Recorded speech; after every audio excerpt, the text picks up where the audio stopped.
వేల మందిని ప్రొఫెషనల్స్ గా మార్చిన ఇనోమాటిక్స్ తో మీరు కూడా మీ డ్రీమ్ కెరియర్ ని ఇప్పుడే స్టార్ట్ చేయండి.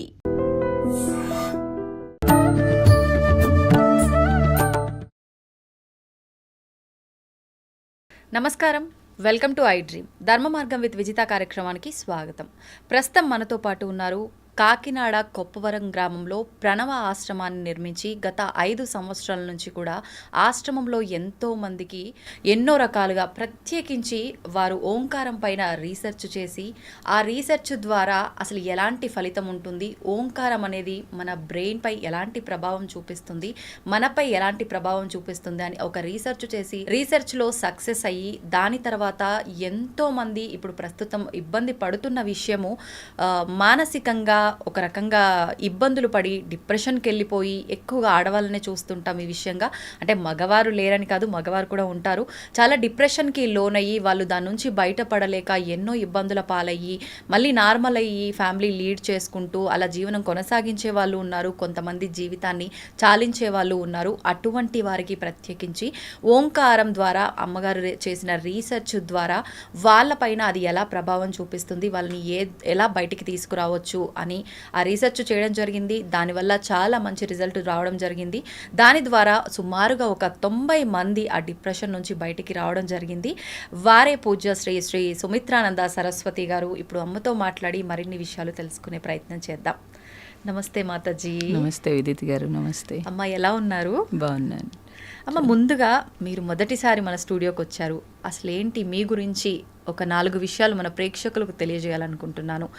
మీరు అంటే గత ఒక 2-3 సంవత్సరాల క్రిందటే ఇలా సన్యాసి జీవితం తీసుకోవడం చేశారు అని చెప్పి తెలిసింది. అసలు ఎందుకు అనిపించింది? నేను విన్నంత వరకు మీకు అంటే సుమారు స్కూలు కాలేజ్ వయసులోనే ఇలా తీసుకోవాలని చెప్పి అనిపించింది అని చెప్పి విన్నాను. అలా ఎందుకు అనిపించింది? అసలు ఏంటి దాని గురించి తెలియజేయండి అమ్మా.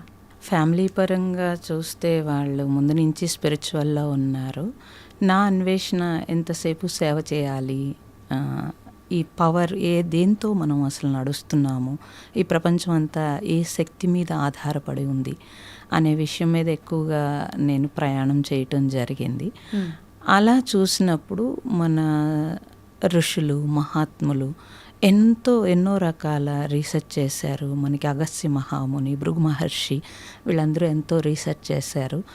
ఎంత పవర్ఫుల్గా అంటే అది మీకు ప్రపంచంలో అలా పబ్లిక్ వాళ్ళు చేసుకోలేదు, కానీ ఇన్నర్ ప్రయాణంలో మనిషి యొక్క శక్తి ఏమిటి అనేది చాలా రీసెర్చ్ చేసి మనకి తెలియచేశారు.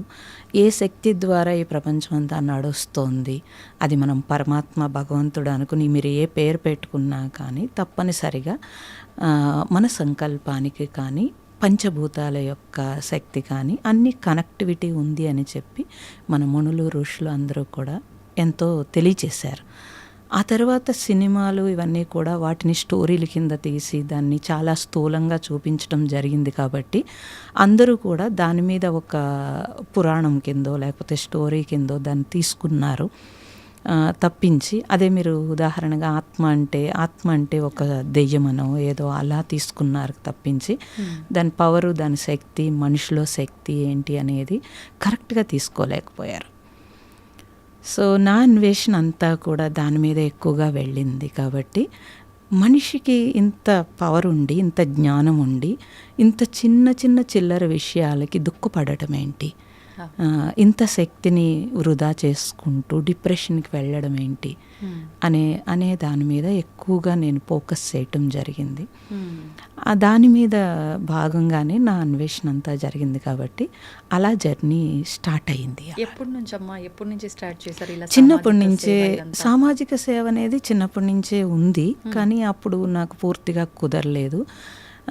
అయితే నేను మ్యారేజ్ చేసుకోను అని అనుకున్నాను, పూర్తిగా సమాజ సేవకు వెళ్ళిపోవాలనుకున్నాను, కానీ అది ఇంట్లో కుదరలేదు. అలాగా నేను చెప్తే వాళ్ళు ఒప్పుకోలేదు. కాబట్టి మ్యారేజ్ చేసుకునేటప్పుడే అలా సమాజ సేవ చేసే వాళ్ళని చూసుకుని మాకు రిలేటివ్ ఎవరో ఉంటే వారిని మ్యారేజ్ చేసుకున్నాను.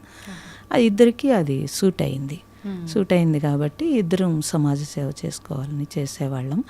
అయితే నాకు తర్వాత చేస్తున్నప్పుడు వ్యక్తి భావనతో చేస్తున్నారు, అంటే అది కూడా గొప్ప కోసం పేపర్లో వేసుకోవడం కోసం అలా చేస్తున్నారు. అది కరెక్ట్ కాదనిపించింది నాకు. ఇంకా ఏదో అది రియల్గా చేసేవాళ్ళు ఎవరు అని అంటే నాకు మహాత్ములు ఎక్కువగా కనిపించారు. అంటే ఎటువంటి ఆశించకుండా ఫలితం చేసేవాళ్ళు గురించి అనుకున్నాను నేను.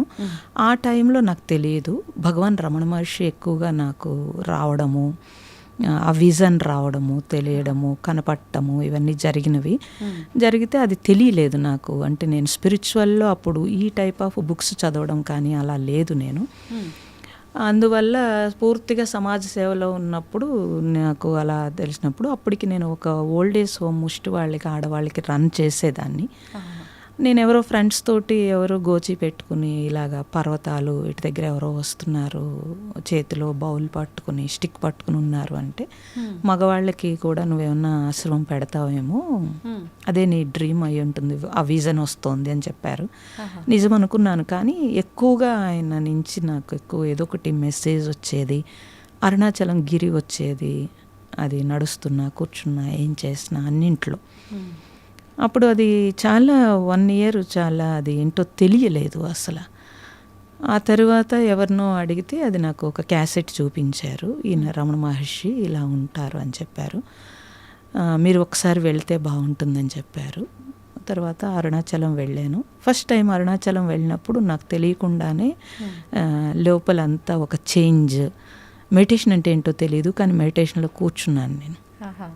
కూర్చున్నాను. లోపల బోళ్ళ అనుభవాలు ఇవన్నీ. అక్కడి నుంచి నా జర్నీ మారిపోయింది, పూర్తిగా మారిపోయింది, చేంజ్ అయ్యింది. సో సమాజ సేవ అంటే శరీరానికి చేసేది కాదు, పూర్తిగా లోపల సోల్ శుద్ధి కావాలి. ఇలా పైన మనం సహాయం చేస్తే అది సరిపోదు, ఇంకా డీప్గా సాయం చేయాలి అనేది ఒక అన్వేషణ అయితే స్టార్ట్ అయింది. అప్పుడే స్టార్ట్ అయింది. అలానే అరుణాచలం నుంచి ఇంటికి వస్తే మళ్ళీ నాకు మెడిటేషన్ కుదిరేది కాదు. మళ్ళీ అదంతా చాలా ప్రాబ్లం అయ్యేది. అప్పటికి నేను జాబు ఇవన్నీ చేసేదాన్ని, సెలవు దొరకదు, ఫ్యామిలీలో ఉండే బోల్డ్ కమిట్మెంట్లు ఇవన్నీ చాలా ఉండేవి. అందుకని నేను అన్నీ ఒక్కొక్కటి వదులుకుంటూ నా అన్వేషణ ఇంకా డీప్గా స్టార్ట్ చేశాను. అంటే గృహస్థుగా ఉంటే మీరు చేయాలనుకున్నవన్నీ చేయలేను అన్న ఒక ఉద్దేశంతో అలా లేదు. ఎందుకంటే నాకు గృహస్థుగా నాకేమి పెద్ద ప్రాబ్లం లేదు. ఫ్యామిలీలో అందరూ నాకు సహకరించారు, అందరూ ప్రేమగానే ఉండేవారు, నేను కూడా అలాగే ఉండేది. అందుకని నాకు ఎడ్యుకేటెడ్ ఫ్యామిలీ, అందుకని నాకేమీ పెద్ద అంత గృహస్థుగా బాధలు అలా ఏమీ లేవు. ఏవో చిన్న చిన్నవి, అవి పెద్ద ప్రాబ్లము అనిపించలేదు నాకు. అంటే ఎప్పుడు మన ఫ్యామిలీ అనుకున్నప్పుడు అందులో పెద్ద ప్రాబ్లం అని అనిపించదు, అలా అనిపించలేదు నాకేమీ. గృహస్థుగా ఇబ్బంది పడి నేను రాలేదు, అలా రాలేదు. గృహస్థుగా ఉంటూనే నా సాధన చేసుకున్నాను. అలాని వాళ్ళ దగ్గర వాళ్ళకేదో లోటు చేసి కూడా కాదు, అది ధర్మము, అది పాత్ర పోషణ అనేది, ధర్మం అనేది అది చిన్నప్పటి నుంచి అది తెలుసు కాబట్టి గృహస్థుగా అది ఆ పాత్ర పోషణ చేస్తూ నా టైముని నేను సెట్ చేసుకోవడం అనేది జరిగింది. ఎక్కువగా నైట్ ధ్యానం చేయడానికి కానీ, అన్వేషణ సోషల్ సర్వీస్ నుంచి డీప్గా లోపలికి సోల్ అన్వేషణ అనేది స్టార్ట్ అయింది. మీరు ఓంకారానికి సంబంధించి రీసెర్చ్ చేశారు. అసలు ఏంటి ఓంకారం అనేది, ఎలా ఉపయోగపడుతుంది, మనందరం ఎలా ఉపయోగించుకోవచ్చు? మీరు అన్నారు ఇది బ్రెయిన్ పైన ప్రభావం చూపిస్తుంది అని చెప్పి. ఎలా ప్రభావం చూపిస్తుంది, ఎలాంటి ప్రభావం చూపిస్తుంది? ఉన్నది ప్రణవం శబ్దం పరబ్రహ్మ స్వరూపం అని నేను రామతీర్థుడు పుస్తకంలో చదివాను. అప్పటికే నేను కొంచెం అన్వేషణ చేస్తున్నప్పుడు స్పిరిచువల్గా భగవాన్ రమణ మహర్షి అరుణాచలం వెళితేనే నాకు అక్కడ మెడిటేషన్ కుదిరేది, ఇక్కడ గృహస్థగా ఉండి అరుణాచలంలో ఉండడం కుదిరేది కాదు. అందుకని కొంచెము కాకినాడలో ఏదన్నా ఎక్కడైనా స్పిరిచువల్గా ఆధ్యాత్మికంగా ఎదగాలనుకున్నాను. అప్పుడు అన్వేషణ సంస్థలు, ఎన్నో రకాల సంస్థలకి అన్నింటికీ వెళ్ళాను. ఎక్కడికి వెళ్ళినా నాకు సంస్థల డెవలప్మెంట్ తప్పించి నిజమైన స్పిరిచువల్ నాకు నా అన్వేషణలో నాకు దొరకలేదు. చాలా విసిగిపోయాను నేను. సత్సంగంలో ఎవరిదైనా సత్సంగం చెప్తున్నప్పుడు కూర్చుంటే సత్సంగం చెప్పేటప్పుడు ఉపన్యాసము ఒకలా ఉండేది, వాళ్ళ లైఫ్ ఒకలా ఉండేది. ఆ నిజాయితీ నాకు కనిపించలేదు. స్పిరిచువల్లో ఉండే నిజాయితీ నాకు కనిపించలేదు. అప్పుడు ఇంకా అలా కాదు, నాకు అది సూట్ అవ్వట్లేదు. కాబట్టి నాకు ప్రాక్టికల్ నాలెడ్జ్ కావాలి, నాకు థియరీ నాకు అంత నచ్చేది కాదు, ఎక్కువగా ప్రాక్టికల్ కావాలి. ఆ టైంలో ఎవరో నాకు గిఫ్ట్ కింద రామతీర్థుడి పుస్తకం ఇచ్చారు. అది నేను చూసినప్పుడు అందులో ఉన్నది ప్రణవము, శబ్దం పరబ్రహ్మ స్వరూపము, ఓంకారంతో ఈ ప్రపంచమంతా నడుస్తుంది అనేది ఉంది. అక్కడి నుంచి నా అన్వేషణ స్టార్ట్ అయింది. ఆ ఓంకారం మీద మొత్తం మొదలైంది. అది ఎలాగా శబ్దము ఎలా వస్తుంది, ఏంటి, మన మాట లేకపోతే బయట పక్షులు, గాలి, నీరు అన్నింటి నుంచి ఆ శబ్దము ఎలా వస్తుంది అనేది అన్వేషణ స్టార్ట్ చేశాము. దాని మీద ఉపనిషత్తులు, మాండూక ఉపనిషత్తులో అన్నింటిలో ఓంకారం మీద ఉంటుంది. ఇదంతా మొత్తము స్టడీ చేయటం జరిగింది. అది ప్రాక్టికల్ అవ్వాలి. మళ్ళీ అవును, ప్రాక్టికల్గా నేను ఆ ఓంకారాన్ని, నాకు తెలియదు కాబట్టి, ఎవరు గైడెన్స్ లేదు కాబట్టి ఉట్టినే ఓం ఓం అని పలకడమే అనుకున్నాను నేను. సో అలా పలుకుతూ ఉన్నా అదేం నాకు పట్టు దొరకలేదు. కాకపోతే కొంచెం మనస్సు ప్రశాంతంగా అనిపించేది అంతే. కానీ దాన్ని బట్టి కుదిరేది కాదు. ఆ తర్వాత ఇంకా ప్రతి క్షణం ఇంకా దాన్ని పట్టుకుని ప్రతి క్షణం అన్నింట్లో ఆ శబ్దాన్ని చూసేటప్పుడు అది ఎలాగా కనెక్ట్ అవుతుంది, ఇవన్నీ అలాగా నాకు అలా ఒక 3 years ఏమో నాకు అయినప్పుడు ఇంకా అంతా ఓంకారమే అనిపించేది. ఇంకా ఏమీ నాకు బయట ఏది సరిగ్గా వినిపించేది కాదు. ఎవరు మాట్లాడుతున్నా అది ఓంకారం కింద అనిపించేది. అలా బాగుంది. ఇలాగ నేను ఇంకేమీ ఎవరి దగ్గరికి వెళ్ళక్కర్లేదు, ఇలా బాగుంది అని. ఇంట్లో కూడా ఏ పని చేస్తున్నా అన్నింట్లో ఆ శబ్దాన్ని ఓంకారం కింద కనెక్ట్ చేసుకోవడం మొదలుపెట్టాను. అప్పుడు ఏమైందంటే ఫ్యామిలీ లైఫ్లో కొంచెం ఇబ్బంది వచ్చింది. ఏంటంటే నాకు ఇంకేమి వద్దు, ఈ ఓంకారం ఒక్కటే చాలా అనిపించేది. అనిపిస్తూ ఆ శబ్దంతో అలా కనెక్ట్ అయిపోయి ఉండిపోయేదాన్ని. ఇప్పుడు ఇప్పుడు మనం ఒక దోశ వేసామనుకోండి, ఫస్ట్ సౌండ్ వస్తుంది కదా, ఆ శబ్దం కూడా నాకు ఓంకారం కింద అనిపించి దాంట్లో అలా ఏకమై ఉండిపోయేదాన్ని. ఈలోగా ఇది మాడిపోయేది. అప్పుడు కొంచెం ఇబ్బంది వచ్చేది ప్రతి దాంట్లో. ప్రతి చేస్తున్న పని పైన ధ్యాస ఉండేది కాదు, ఓంకారంలోనే నిమగ్నం అయిపోయి ఉంది. కూర్చుంటే ధ్యానము అసలు 8 గంటలు 7 గంటలు అలా ఏదో అలా ఒక డీప్ స్టేజ్కి వెళ్ళినట్టు అనిపించేది. అందరూ చెప్పేవారు ఇది సమాధి స్థితి అని. బాగుంది సమాధి స్థితి, తాటే రావట్లేదు అసలు. అప్పటికి చిన్న అమ్మాయి, ఆవిడ స్కూల్ నుంచి వస్తే మళ్ళీ డిస్టర్బ్ చేస్తుందని ఫ్యామిలీ లైఫ్లో కొంచెం అది డిస్టర్బెన్స్ వచ్చింది కొంచెం.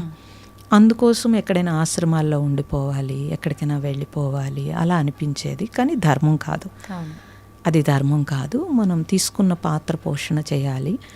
కొంచెం ఉమ్మడి కుటుంబం ఉండేది, వాళ్ళ పేషెంట్లు ఉండేవాళ్ళు, వాళ్ళని చూసుకోవడము ఇవన్నీ చాలా ఇబ్బంది అయ్యేది.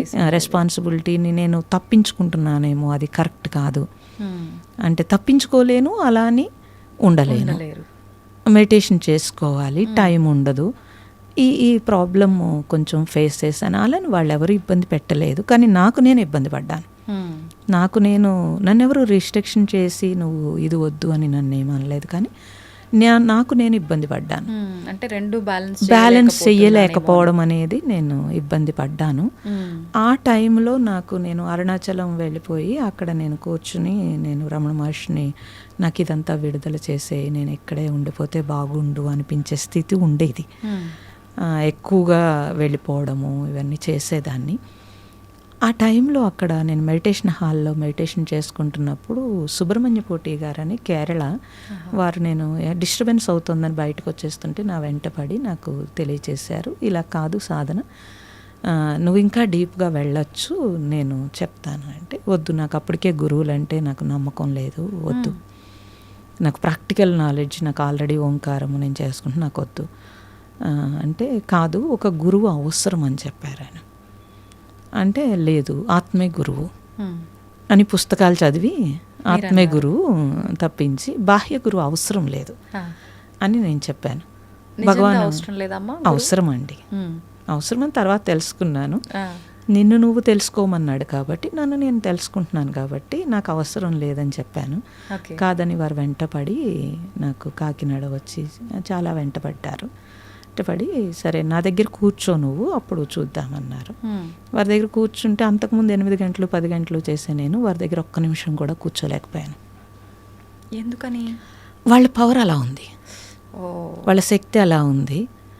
సో ఎప్పుడు కూడా మనము చాలా గ్రేట్ అనుకుంటాము, మనకంటే గ్రేట్ పర్సన్ కనిపించినప్పుడే తెలుస్తుంది మనం ఎక్కడ ఉన్నాము అనేది. అంటే మీరు అంతంతసేపు ఓంకారనామం చేసి చేసి కూడా తర్వాత ఒక స్థితికి వచ్చిన తర్వాత కూడా వాళ్ళ నేను ముందు నేను నిల్చోలేకపోయాను. వాళ్ళంతా యోగ విద్యలు. మా నాన్నగారు కూడా యోగ విద్య ఉంది, కానీ అప్పుడు వాళ్ళు చెప్పినా నేను వినలేదు. సో వీరిని చూసిన తర్వాత నాకు అర్థమైంది, సో ఇది కాదు, అయితే ఏదో ఉంది అని తెలిసి వారి దగ్గర నేను ఇనిషియేషన్ తీసుకోవడము అన్నీ జరిగినవి. అక్కడి నుంచి ప్రాక్టీస్, రోజుకి 6 hours ప్రాక్టీస్, ఆహారం లేకుండా చేయాల్సి ఉండింది. గృహం దాటకుండా, ఆహారం లేకుండా ఇవన్నీ చేస్తున్నా. లేదు లేదు లేదు, నేను గృహంలో ఉన్నాను కాబట్టి నైట్ ఫ్రూట్స్ ఏదైనా తీసుకోవచ్చు, కానీ రోజంతా అసలు ఇంకా ఆహారం తీసుకోవడానికి కంప్లీట్. అవన్నీ చాలా నియమాలతో కూడుకున్న యోగ విద్యలు. అంటే ఎవరైనా ఇలానే చేయాల్సి ఉంటుంది? అలా ఏమీ లేదు, అలా మీరుగా పెట్టుకున్నదా? వాళ్ళు ఇచ్చింది. ఓకే, వాళ్ళు ఇచ్చింది. అంటే అలా చేస్తే అది ఫలిస్తుందా? లేదు లేదు, లోపల పట్టు సాధించాలి అని అంటే ఇంద్రియ నిగ్రహం కావాలి ముందు. యోగ విద్యలో ఎప్పుడూ కూడా యోగం అంటే కలయిక కాబట్టి దీంతో మనం కలుస్తున్నామో అప్పుడు మన ఇంద్రియాలు ఎనర్జీ బయటికి వెళ్లకుండా ఒకే దాని మీద ఫోకస్ చేయాలి. అదే ఓంకారము. నేను బాహ్యం చేశాను, ఆంతరం చేసేటప్పుడు ఆ కనెక్షన్ కావాలి. కనెక్షన్ కావాలనంటే మన దృష్టి ఇంక దేని మీదకి ఫోకస్ అవ్వకుండా కంప్లీట్ మనతో, అది భగవాన్ నీతో నువ్వు ఉండడం అంటే అది చెప్పాడు, కానీ అది అర్థం అవ్వదు అందరికీ. మనతో మనం ఉండడం అని అంటే మనకి ఇప్పుడు చూడండి, మనతో మన కళ్ళు మూసు కూర్చున్నాం అనుకోండి, మన థాట్ ఏటో వెళ్ళిపోతుంది. మరి మీతో మీరు ఉన్నట్ట లేదు. మరి మీ థాట్ మీరు కంట్రోల్ ఎందుకు చేయలేకపోతున్నారు? ఆ కంట్రోల్ కోసం యోగ విద్య. అలాగే ఇప్పుడు రోడ్డు మీద నడుస్తున్నాము, ఎక్కడో మీకు ఒక వాసన, సమోసా వాసన ఏదో వచ్చింది, మీకు ఇష్టం అనుకోండి, మీరు వెంటనే మీరు అది తీసుకోవాలనిపించినా అప్పుడు టైం లేకపోయినా తర్వాతైనా అది తీసేసుకుంటారు. ఖచ్చితంగా. అంటే మనకి కంట్రోల్ లేదు. ఎవరో మనల్ని తిట్టారు, వెంటనే మనకి కంట్రోల్ ఉండదు, రియాక్ట్ అవుతాము. ఇవన్నీ చూసుకుంటే కనుక మన ఇంద్రియాల మీద, మన మనస్సు మీద మనకి గ్రిప్ లేదు. అప్పుడు నన్ను నేను ఎలా తెలుసుకుంటానండి? నన్ను నేను ఎలా పట్టుకుంటాను? భగవాన్ ఇది చెప్పాడు, కానీ భగవాన్ అందరికీ అర్థం కాలేదు. సో నన్ను నేను అన్వేషించటం అని అంటే అసలు నేనేంటి అనేది తెలియాలి ఫస్ట్. ఓకే, నా కంట్రోల్ ఏంటి అసలు ఇది కూడా తెలియాలి. నా మనసు ఇవన్నీ ఇదంతా సాధనతోటే. ఆ సాధన చేయాలి అని అంటే తప్పనిసరిగా మనము నియమం అంటే ప్రత్యేకమైన నియమం అని కాదు, మన మీద మనకి గ్రిప్ కోసం అంతే. అది మనము చేసేటప్పుడే మనకు తెలుస్తుంది. అంటే అది ఆ వ్యక్తిపై ఆధారపడి ఉంటుందా? సాధన చేసే విధానము, ఎప్పుడు ఆ ఏకాగ్రత కుదురుతుంది? ఇప్పుడు మీరు చెప్పినవన్నీ ఆ జరిగే విధానం అంతా అందరికీ ఒకేలా ఉంటుందా? వాళ్ళు పెట్టే ఆ ఫోకస్ని, వాళ్ళు తీసుకునే ఏకాగ్రతను బట్టి ఉంటుందా? ఆలోచనలు కంట్రోల్ చేసుకునే విధానాన్ని బట్టి ఉంటుందంటారా? వాళ్ళ స్థితిని బట్టి ఉంటుంది. వాళ్ళ స్థితి అంటే వాళ్ళ జన్మలో వాళ్ళు తెచ్చుకున్న కోరికలు, లేకపోతే వాళ్ళ పరిసరాలు, పరిస్థితులు, వాళ్ళ మానసిక పరిస్థితి, తర్వాత వాళ్ళకి దొరికిన గురువు మీద శరణాగతి ఉండాల్సి ఉంటుంది, వాళ్ళ సపోర్ట్ కావాల్సి ఉంటుంది. ఏమీ లేకుండా అవ్వదమ్మా. ఎప్పుడు కూడా మనము ఇప్పుడు మీ కెపాసిటీ ఒక 10 kgs, ఈ చేత్తో ఒక 2 kgs ఎంతో ఎత్తారనుకోండి, ఈ చేయి సపోర్ట్ తీసుకుంటే కనుక ఒక 10 kgs 10 kgs పైకి లేపగలుగుతారు. అలాగే మన బ్రెయిన్ మీద మనకి ఆ గ్రిప్ సరిపోతే కనుక తప్పనిసరిగా మన బ్రెయిన్ ఫోకస్ ఎక్కడ పెట్టామో అక్కడి నుంచి గ్రిప్ తీసుకోగలుగుతాం. ఇప్పుడు మీరు పిల్లల్ని మీరు ఫస్ట్ క్లాస్ వాళ్ళు ABCDలు మీరు రాయించేసుకోగలరు, స్కూల్కి ఎందుకు పంపుతున్నారు అని అంటే మీరు అంటే అల్లవాటు అయిపోయి వాడు బ్రెయిన్ అలా తీసుకోదు. వెంటనే వాడికి కావాల్సింది ఏదో చేయటం కోసం మిమ్మల్ని ప్లీజ్ చేసేయగలుగుతాడు. కొత్తగా ఒక టీచర్ అనేటప్పటికీ అతనికి ఒక భయము, ఒక రెస్పెక్ట్, ఒక ఏదో ఉంటుంది. అప్పుడు ఆ బ్రెయిన్ వెంటనే క్యాచ్ చేస్తుంది. అంతే కదా. మీరు చెప్పేసుకోగలరు, మీరు మినిమం 10th క్లాస్ వరకు మీరు చెప్పేసుకోగలరు, కానీ వాడికి ఒక క్రమశిక్షణ, వాడి బ్రెయిన్కి ఒక ట్యూన్ చేయటము అన్నీ ఉంటాయి కదా, ఇవన్నీ ఉంటాయి. అలా మీరు స్పిరిచువల్లోకి వచ్చేటప్పటికి దాని గురించి టోటల్ మనం అన్నీ తెలుసుకోవాలి అని అంటే ఆ నాలెడ్జ్ కావాలి, ఆ జ్ఞానం తెలుసుకోవాలి. అలాగే ఆ జ్ఞానాన్ని మనలో ఇమిడ్చుకోవడానికి మనకు ఒక పట్టు కావాలి. మనకు ఒక పట్టు కావాలి అని అంటే మనకి మనల్ని ప్రేమించేవాళ్ళో లేకపోతే మనకి నేర్పేవాళ్ళో మనల్ని పూర్తిగా పైకి తీసుకురావాలి అనుకునేది ఒక గురువే ఉండగలుగుతాడు. తల్లిదండ్రులు కంటే ఎక్కువగా ఎవరు మనల్ని ప్రేమించలేరు కదమ్మా. అవును. అలాగే జ్ఞానంలో మాత్రం గురువు ఒక్కళ్ళే మనకి పైకి తీసుకురాగలుగుతారు. నిజమైన గురువుని ఎలా ఎంపిక చేసుకోవచ్చు అంటారమ్మా? ప్రస్తుతం ప్రతి ఒక్కరూ అంటే కాషాయం వేసుకున్న ప్రతి ఒక్కరూ నిజమైన సన్యాసి జీవనమా అని అంటే నమ్మలేము. అంటే మీరు తప్పుగా అనుకోకూడదు, సమాజం అలా ఉంది. ఒక గురువు అని అంటే గురువు స్థానంలో ఉన్న ప్రతి వ్యక్తి నిజమైన గురువా అంటే చెప్పలేము. అసలు ఎలా ఎంపిక చేసుకోవచ్చు అంటారు ఆ గురువుని? అంటే ఇలా చెప్తే పీపుల్కి నచ్చదు, కానీ నిజమే చెప్పాలని అంటే వాస్తవం మాట్లాడితే కనుక మనం నిజాయితీగా ఉంటే నిజమైన గురువు దొరుకుతాడమ్మా. ఫస్ట్ మనకేం కావాలి? మనకి నిజంగా స్పిరిచువల్ కావాలా, ఈ భౌతిక లాభాల కోసం మనం స్పిరిచువల్కి వెళ్తున్నామా? ఇది ఫస్ట్ మనకి క్లారిటీ కావాలి. నిజంగా స్పిరిచువల్ కావాల్సిన వాళ్ళకి నిజమైన గురువు దొరుకుతున్నాడు కదా. కాదు, ఇక్కడ ఏమవుతుంది అని అంటే స్పిరిచువల్ కావాలి, అలాగే భౌతిక లాభాలు కూడా కావాలి. అప్పుడు దానికోసమే కదా మనము నేను ఇల్లు కట్టుకోవాలి, లేకపోతే నేను మా అమ్మాయి పెళ్లి చేయాలి, లేకపోతే ఏవో నాకు కావాలి అని గురువుని ఆశించి నువ్వు గురువుకి లంచం ఇవ్వడం మొదలుపెట్టావు. అదే కదా ఆశీర్వాదం అంటే. ఏ ఆశీర్వాదం కావాలి నీకు? ఆత్మోన్నతి వైపు ప్రయాణం చేయాలనుకుంటున్నామో మనం. అలా ఎవరండి అడిగేది? ఎన్ని సంవత్సరాల నుంచి ఒక్క సాధకుడు కోసం చూశాను నేను, దొరకలేదు నాకు అసలు. స్పిరిచువల్, నిజమైన స్పిరిచువల్ కోసం ఎవరు రావట్లేదండి. ఇప్పుడు గురువు, నిజమైన గురువు లేడు అని అంటున్నారు, కానీ నిజమైన శిష్యుడు ఉన్నాడు అసలు? ఎక్కడున్నారు చెప్పండి అసలు? అలా మనము మనం కోసం చేసుకుంటే సరిపోతుంది. మీకు ఎక్కడైనా స్పిరిచువల్లో చూస్తే కనుక గురువుని నువ్వెతుక్కోకలేదు, నువ్వు తయారై ఉంటే గురువుని ఎదురుపడతాడని శాస్త్రం చెప్తోంది మనకి. అందరు మహాత్ములకి అదే జరిగింది. మరి మనకేం కావాలనేది మనకి స్పష్టత లేదు. ఫస్ట్ ఉంటే కనుక గురువు ఎదురుపడతాడు. ఇప్పుడు మేము అరుణాచలంలో మా అంతటా మేము కూర్చున్నప్పుడు ఎదురుపడి వచ్చారు. సో ప్రతి దాంట్లోనూ ఎవరికైనా సరే తనకి నిజాయితీ ఉంటే కనుక భగవంతుడు ఆ నిజాయితీకి తగ్గట్టుగా తనకి ఏం కావాలనేది తనకి ఆయనే చూసుకుంటాడు. ఇప్పుడు మీరు అన్నట్టుగా నిజమైన శిష్యుణ్ణి గురువే వెతుక్కుంటూ వస్తారన్నారు కదా. అంటే వాళ్లకు ఈ సాధన చేయటం వల్ల ఏదైనా దివ్య దృష్టి ఉంటుందా? ఎదుటి వారిని అంచనా తప్పకుండా ఉంటుంది, తప్పకుండా ఉంటుంది. వాళ్ళ వైబ్రేషన్స్ నెగిటివ్ లేకుండా వాళ్ళకు ఉన్న పాజిటివ్ ఏదైతే ఉంటుందో ఆ పాజిటివ్ వాళ్ళకి తాకుతుంది. వాళ్ళు కూడా వెతుకుతూ ఉంటారండి. నిజమైన శిష్యుడి కోసం గురువు ఎప్పుడు అన్వేషిస్తూనే ఉంటాడు. వాళ్ళ విద్య లేకపోతే వాళ్ళు నేర్చుకున్నది ఎవరొకరికి అందించడానికే కదా, ఇదంతా లోక కళ్యాణం కోసం కదా. వాళ్ళు కూడా వెతుకుతూనే ఉంటారు. గురువు కళ్ళు ఎప్పుడు శిష్యుడి కోసం వెతుకుతూ ఉంటాయండి. మీరన్నట్టు సమాజంలో అన్ని రకాల పీపుల్ ఉంటారు. దాన్ని ఉపయోగించుకుని భౌతిక లాభాలు పొందేవాళ్ళు ఉంటారు. అప్పుడు వాళ్ళు భౌతిక లాభాలు పొందే శిష్యులు ఎవరైతే ఉన్నారో వాళ్ళే కనెక్ట్ అవుతారు. నిజంగా సాధకులు ఎవరైతే ఉండి నిజంగా సిన్సియర్గా నాకు సాధన తప్పించి ఇంకొకటి వద్దు అనుకున్న వాళ్ళకి భగవంతుడు ఆటోమేటిక్గా దారి చూపిస్తాడు. అయితే ఇప్పుడు ఒక మనిషి పుట్టిన తర్వాత అసలు ఆ మనిషి పర్పస్ ఏంటి, ఎందుకు ఆ జన్మ తీసుకున్నాడు అనే ఒక విషయాన్ని ప్రతి ఒక్కరం మర్చిపోతున్నామని చెప్పి మీలాంటి వాళ్ళందరూ కూడా చెప్తూ ఉంటారు.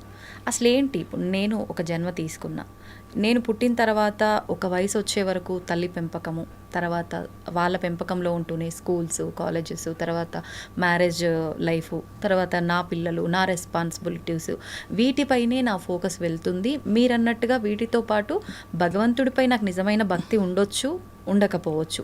నేను ఇవి బ్యాలెన్స్ చేసుకుంటూనే వెళ్తున్నాను తప్ప అసలు నేను వచ్చిన పర్పస్ ఏంటి అనే దానిపైన నేను ఆలోచన చేయలేకపోతున్నా.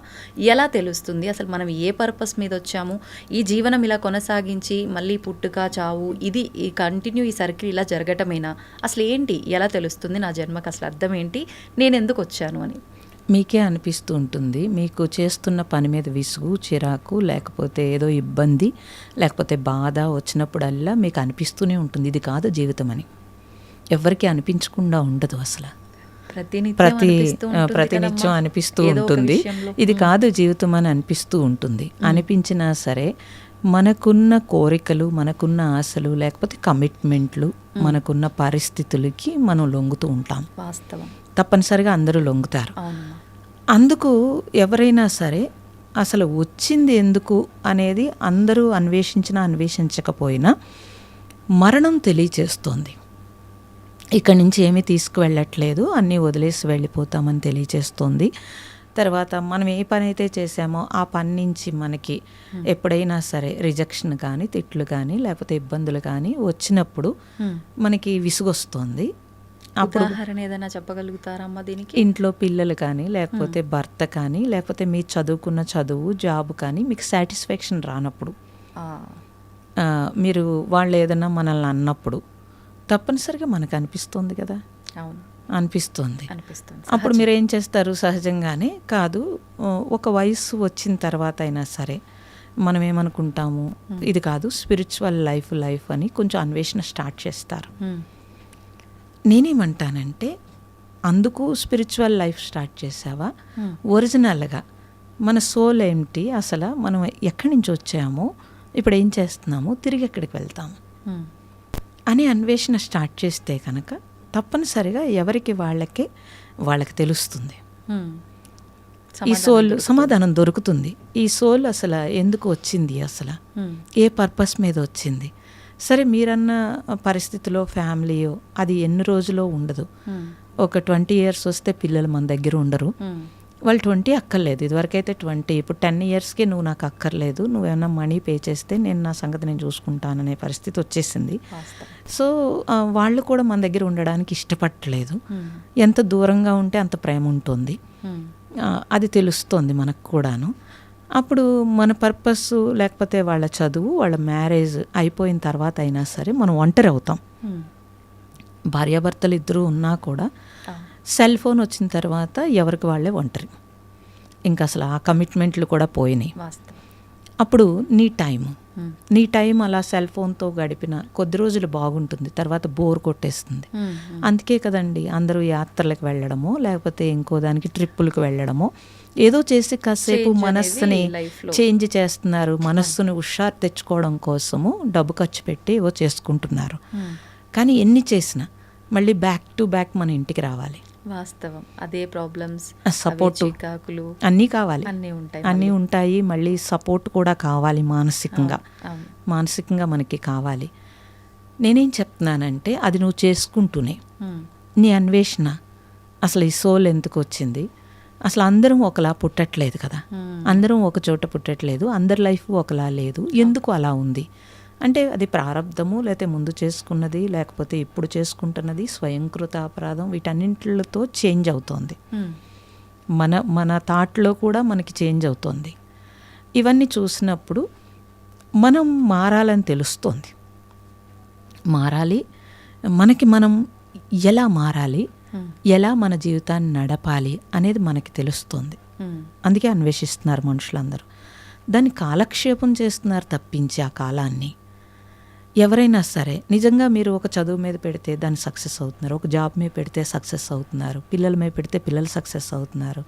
అప్పుడు మీ మీద మీరు ఎందుకు పెట్టుకోవట్లేదు అంటాను నేను.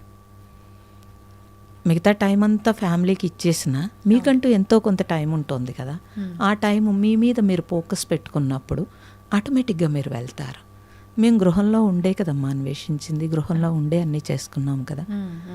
మన మీద మనం కొద్దిగానైనా టైం తీసుకోవాల్సి ఉంటుంది.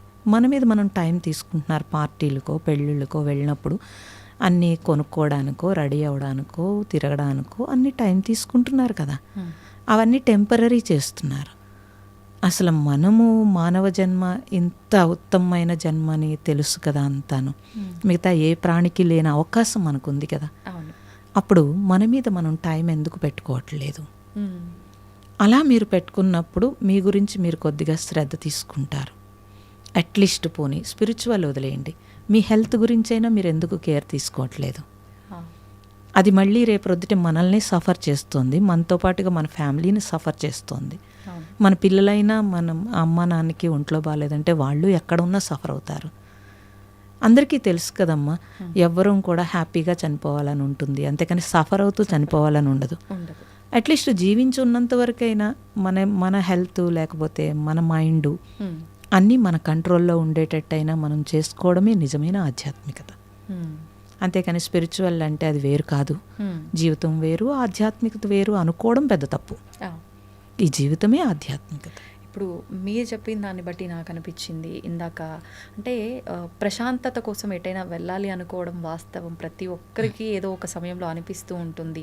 కొంతమంది ఫ్యామిలీతో టైం స్పెండ్ చేయాలని ప్లాన్ చేస్తే, కొంతమంది ప్రశాంతత కోసం అని చెప్పి ఇలాంటి ట్రిప్స్ అని, వెకేషన్స్ అని ఇలాంటివన్నీ ప్లాన్ చేస్తుంటారు. అది డివోషనల్ సైడ్ వెళ్ళినా సరే, వేరే ప్లేసెస్ వెళ్ళినా సరే. నిజంగా మీరు చెప్పినట్టుగా ఇది చాలా సందర్భాల్లో వ్యక్తిగతంగా నేను కూడా అంటే ఎక్స్పీరియన్స్ చేసిన విషయమే, ప్రతి ఒక్కరు ఎక్స్పీరియన్స్ చేస్తారు. ఎక్కడికి వెళ్ళిన 2 రోజులు, 3 రోజులు, 4 రోజులు తిరిగి మళ్ళీ మనం బ్యాక్ టు హోమ్ వచ్చాము అని అంటే సేమ్ అన్నీ రిపీట్. మహా అయితే అక్కడ ప్రశాంతత అంతా ఒక్కరోజు ఉంటుందేమో, తర్వాత ఇదే రెస్పాన్సిబిలిటీసు, ఇదంతా ఉంటుంది. ఇదంతా లేకుండా ఉండాలి అంటే ఇప్పుడు మీరు చెప్పినట్టుగా నిజమైన ఆధ్యాత్మికత అంటే ఏ కోరికలు లేకుండా ఒక స్థితికి వెళ్ళాలి అంటారు కదా. అంటే భగవంతుడికి సేవ చేసుకోవడము, మనని మనం తెలుసుకోవడము అన్నారు. అది చేస్తేనే ఈ యొక్క ఆలోచన అనేది కంప్లీట్గా మనం ఆత్మానందం పొందటానికి కారణం అవుతుందా? అంటే కోరిక లేకపోవడం అనేది ఎలా కుదురుతుందండి? అన్నీ కోరికలే కదా. సహజం కదా, సహజం అది. ఇప్పుడు మీరు ప్రశాంతంగా ఉండడం అనేది కూడా కోరికే కదా. అవును. కానీ ప్రశాంతత మీలో కావాలా, బయట కావాలా? ఇది ఫస్ట్ తెలియాలి. మీలోనే కావాలి అని అంటే కనుక ఇప్పుడు మీరు ఎక్కడికో ట్రిప్కి వెళ్ళారు, అక్కడ ప్రశాంతంగా ఉంది అని మీరు అంటున్నారు. ఎందుకు ఉంది అక్కడ? ఇది మీరు గమనించాల్సిన విషయం. అది ట్రిప్లో ఉందా, లేకపోతే మహాత్ములు నడయాడిన ప్లేసులకి వెళితే వచ్చిందా? ఇది మనం స్థల ప్రభావమా? ఇది మనం గమనిస్తే కనుక ఏది చేసినా సరే ఫస్ట్ మీరు తెలుసుకోవాల్సింది ఏంటంటే, ఫస్ట్ మీరు ట్రిప్కి వెళ్ళేటప్పుడు మీ ఇల్లు, మీకుండేవి అన్ని కమిట్మెంట్లు అన్నీ ఫస్ట్ పక్కన పెట్టారు. అందుకు ప్రశాంతత వచ్చిందా, లేకపోతే ప్లేస్లో ప్రశాంతత వచ్చిందా? ఇది మీరు గమనించాల్సిన విషయం. అయితే ఫస్ట్ మనము నేనైతే చాలామందిని చూశాను, ఇంట్లో వంట లేదు, పిల్లలు క్యారేజీలు లేవు, హడావుడు లేదు, అందుకు కొంత ప్రశాంతత వచ్చింది. ఓకే, మళ్ళీ బ్యాక్ టు బ్యాక్ వచ్చేటప్పటికి మళ్ళీ రొటీన్ అయ్యింది కదా. అంటే ఆ పని మనకి ఇష్టం లేదు, అంటే అది ప్రేమ లేదు దాని మీద,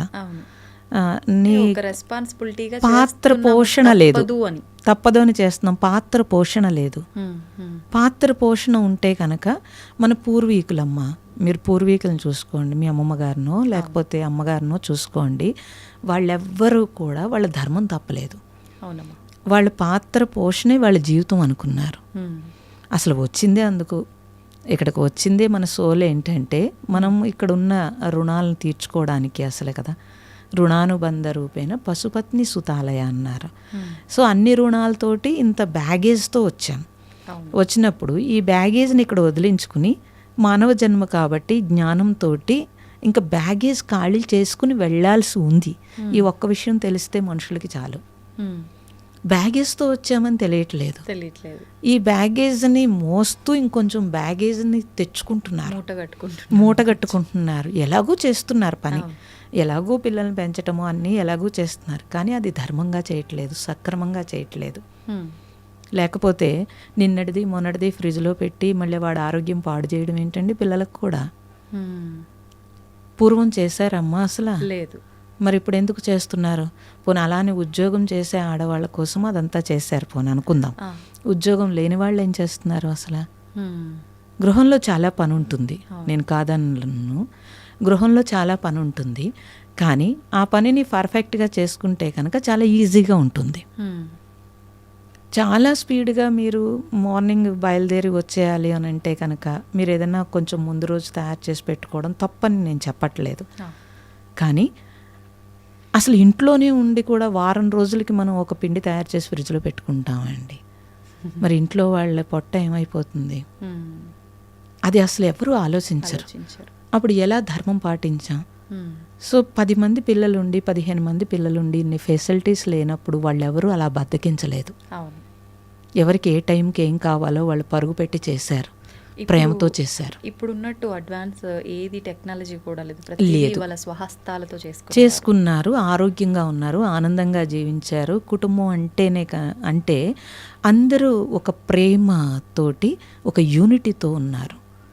ఇప్పుడు ఉన్నారా చెప్పండి? లేదు. కానీ అది అమ్మా, ఎక్కడి నుంచి పోయింది? అప్పటి కాలంలో మీరన్నట్టుగా ఏదైతే ఈ స్త్రీలు వాళ్ళ ధర్మాన్ని వాళ్ళు కరెక్ట్గా నిర్వర్తించారో, మగవారు ఒక్కరే అప్పట్లో అంటే వ్యవసాయం చేసిన సంపాదన అనేది వారొక్కరిపైనే ఉండేది. వాళ్ళ కర్తవ్యం వాళ్ళు కరెక్ట్గా నిర్వర్తిస్తే వీళ్ళ కర్తవ్యం వీళ్ళు కరెక్ట్గా నిర్వర్తించారు. కానీ ఇప్పుడున్న విధానం అంతా కూడా పరిస్థితుల రీత్యా అనుకోవచ్చు, ఇంకా ఏదైనా అనుకోవచ్చు, అన్నీ మారుతూ వచ్చాయి కదమ్మా. అప్పుడు ఇది బ్యాలెన్స్ చేయడం కష్టం అవుతుంది కదా. తప్పు కాదు.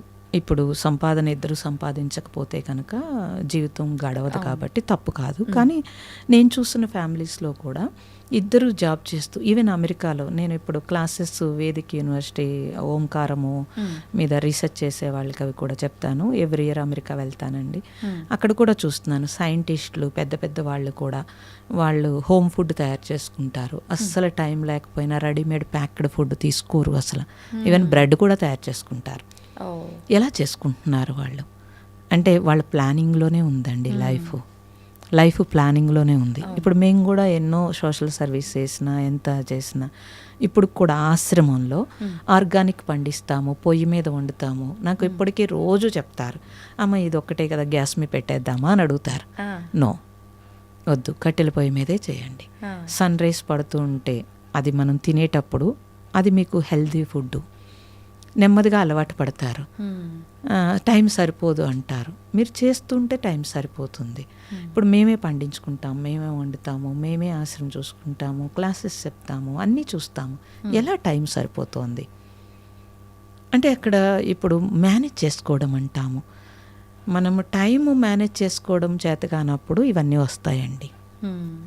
తప్పనిసరిగా చాలామంది జాబ్ చేస్తూ కూడా చాలా హెల్దీ ఫుడ్ తీసుకుంటారు, చాలా హెల్దీ లైఫ్ ఫుడ్ లీడ్ చేస్తారు, టైం పిల్లలకి ఇవ్వగలుగుతారు. టైం లేదు అనేవాళ్ళు నేనేం చెప్తానంటే 24 hours భగవంతుడు ఇచ్చింది అందరికీ. ప్రైమ్ మినిస్టర్ గారికి కూడా అదే 24 hours కదండి. మరి అందరూ చేస్తున్నారు కదా. అంటే మనం ఎలా ఉపయోగించుకుంటున్నాం అనే నాలెడ్జ్ ఉండాలి మీకు. అనే నాలెడ్జ్ ఉన్నప్పుడు ఇప్పుడు తెలుస్తుంది. ఆ టైం మేనేజ్ చేయటం అనేది తప్పనిసరిగా మనకు తెలియాలమ్మా. తర్వాత నేనేమంటానంటే ప్రేమ ఉంటే అన్నీ పక్కకి వెళ్తాయి. ప్రేమ లేనప్పుడు అన్నీ విసుగు, చిరాకు, కోపము, నేను చేయాలా అనేది అన్నీ వస్తాయి కదా. ఇద్దరు జాబ్ చేస్తూ భార్యాభర్తలు ఇద్దరు చక్కగా లీడ్ చేసుకోగలుగుతారు లైఫ్ని. ఇద్దరు జాబ్ చేస్తూ ఒకరినొకరు కొట్టుకుంటూ ఇంట్లో గజిబిజి చేసుకుంటారు చాలామంది. ఇది చూస్తే అది మనం మేనేజ్ చేసుకోవడంలోనే ఉంటుంది ఏదైనా సరే. నాకు కూడా చాలామంది ఒకే క్వశ్చన్ అడుగుతారు, సాధన చేయడానికి టైం లేదమ్మా, టైం ఎలా కుదురుతుంది అని అంటారు. మరి 24 hours మీ టైంని ఎలా మేనేజ్ చేస్తున్నారు అని అడుగుతాను. అప్పుడు చూస్తే 4 గంటలు 5 గంటలు వాళ్ళకి టైం వస్తుంది. అప్పుడు ఎక్కడి నుంచి వచ్చింది ఇదంతా? ఒక ప్లాన్ ఉండాలి. ఒక ప్లాన్ ఉంటేనే కానీ అవ్వదు అసలను. పిల్లల్ని మీరు తీసుకోండి, కొంతమంది పిల్లలు వాళ్ళు చదివేసుకుంటారు, సినిమాలు చూస్తారు, ఆడేసుకుంటారు, అన్నీ చేయగలుగుతారు. కొంతమంది పిల్లలు చూస్తే మాకు అసలు టైం లేదు, ఇదే టైం సరిపోవట్లేదు అంటారు, స్ట్రెస్ ఫీల్ అవుతూ ఉంటారు. అంటే దాన్ని మేనేజ్ చేసుకునేది పేరెంట్స్ కరెక్ట్గా చేస్తే పిల్లలు కూడా కరెక్ట్గానే చేస్తారు. మనం పిల్లల్ని పెంచాలనుకుంటున్నాము, కానీ వాళ్ళు ప్రాక్టికల్గా పెరగాలి అని అంటే వాళ్ళు చూసి పెరుగుతారు. పేరెంట్స్ సక్రమంగా ఉంటే తప్పనిసరిగా పిల్లలు చూసి పెరుగుతారు. సో తప్పనిసరిగా మన పెద్దవాళ్ళు చూడండి అమ్మ, వాళ్ళు దేనికి వాల్యూ ఇవ్వాలో దానికే వాల్యూ ఇచ్చారు కాబట్టి వాళ్ళ దగ్గర టైం ఉంది. అప్పుడు మనం అది ఇవ్వట్లేదు. దేనికి ఇంపార్టెన్స్ ఇవ్వాలి అది ఇవ్వట్లేదు మనం, అందువల్ల మన దగ్గర టైం లేదంటున్నాను నేను. జాబు తప్పనిసరిగా అవసరము, జాబు అవసరం లేదని ఎవరు చెప్పరు అసలు. కానీ మీరు జాబ్ చేస్తున్నప్పుడు మీకు కాన్ఫిడెన్స్ ఉంటుంది, మీ అచీవ్మెంట్ ఉంటుంది, అన్నీ ఉంటుంది, ఇంకా బాగా మేనేజ్ చేసుకోగలుగుతారు. అంటే మీ బ్రెయిన్ కూడా ఇంకా షార్ప్ అవుతుంది. అన్నింటిలో షార్ప్ అవుతుంది. ప్రతి దాంట్లోనూ మీరు మీ కాన్ఫిడెన్స్ లెవెల్స్ పెరుగుతూ ఉంటాయి. అప్పుడు అంటే ఇంట్రెస్ట్ లేక, ఇప్పుడు జాబ్లో మీరు తప్పనిసరిగా మీరు ఆఫీస్లో ఎన్ని రకాలు అందరికంటే ఉన్నతంగా ఎదగడానికి ఎన్నో రకాలు ట్రై చేసుకుంటున్నారు కదా. సో ఫ్యామిలీలో ఆ ఇంట్రెస్ట్ చూపిస్తే కనుక ఫ్యామిలీ లైఫ్ చాలా బాగుంటుంది. మనల్ని కేర్ చేసేది, లవ్ చేసేది ఒక్క ఫ్యామిలీయే కదా. అది మనకి బూస్టింగ్ అవుతుంది. తప్పనిసరిగా ఇంకొంచెము ఎంకరేజ్ అవుతుంది. అయితే అందరికీ ఇంట్లో సహకరించకపోయే వాళ్ళు ఉండవచ్చు గాక, నేను ఉంటారని నేను అన్ను. కానీ నేనేమంటానంటే ఒక మ్యారేజ్లో ఎప్పుడూ కూడా పాజిటివ్ ఎన్ని ఉంటాయి, నెగిటివ్ అన్నీ ఉంటాయి. మనం రెండు తీసుకోగలిగితేనే లైఫ్ సరిగ్గా వెళుతుంది. నాకు పాజిటివ్ ఒకటే కావాలి, నాకు నెగిటివ్ వద్దంటే ఘర్షణ వస్తుంది. అది ప్రాబ్లం. యాక్సెప్ట్ చేయగలగాలి. ఆ యాక్సెప్ట్ చేయడానికి స్పిరిచువల్ ఉపయోగపడుతుంది. మా స్పిరిచువల్ అంటే ఇప్పుడు ఒక్కొక్కరు ఒక్కో రకంగా, అంటే భగవంతుణ్ణి పూజించే విధానం కానివ్వండి, ధ్యానించే విధానం కానివ్వండి, ప్రతి ఒక్కటి కూడా నవవిధ భక్తి మార్గాలు అని చెప్పి మనం అది నామం తలుచుకుంటున్నామా, ఎవరైనా చెప్తే వింటున్నామా, మన నోటి ద్వారా ఎవరికైనా చెబుతున్నామా, లేదు అంటే భగవంతుడి ముందు కూర్చొని మనం పూజ చేస్తున్నామా, ఇలా రకరకాలుగా ఎవరికి తోచింది వాళ్ళు.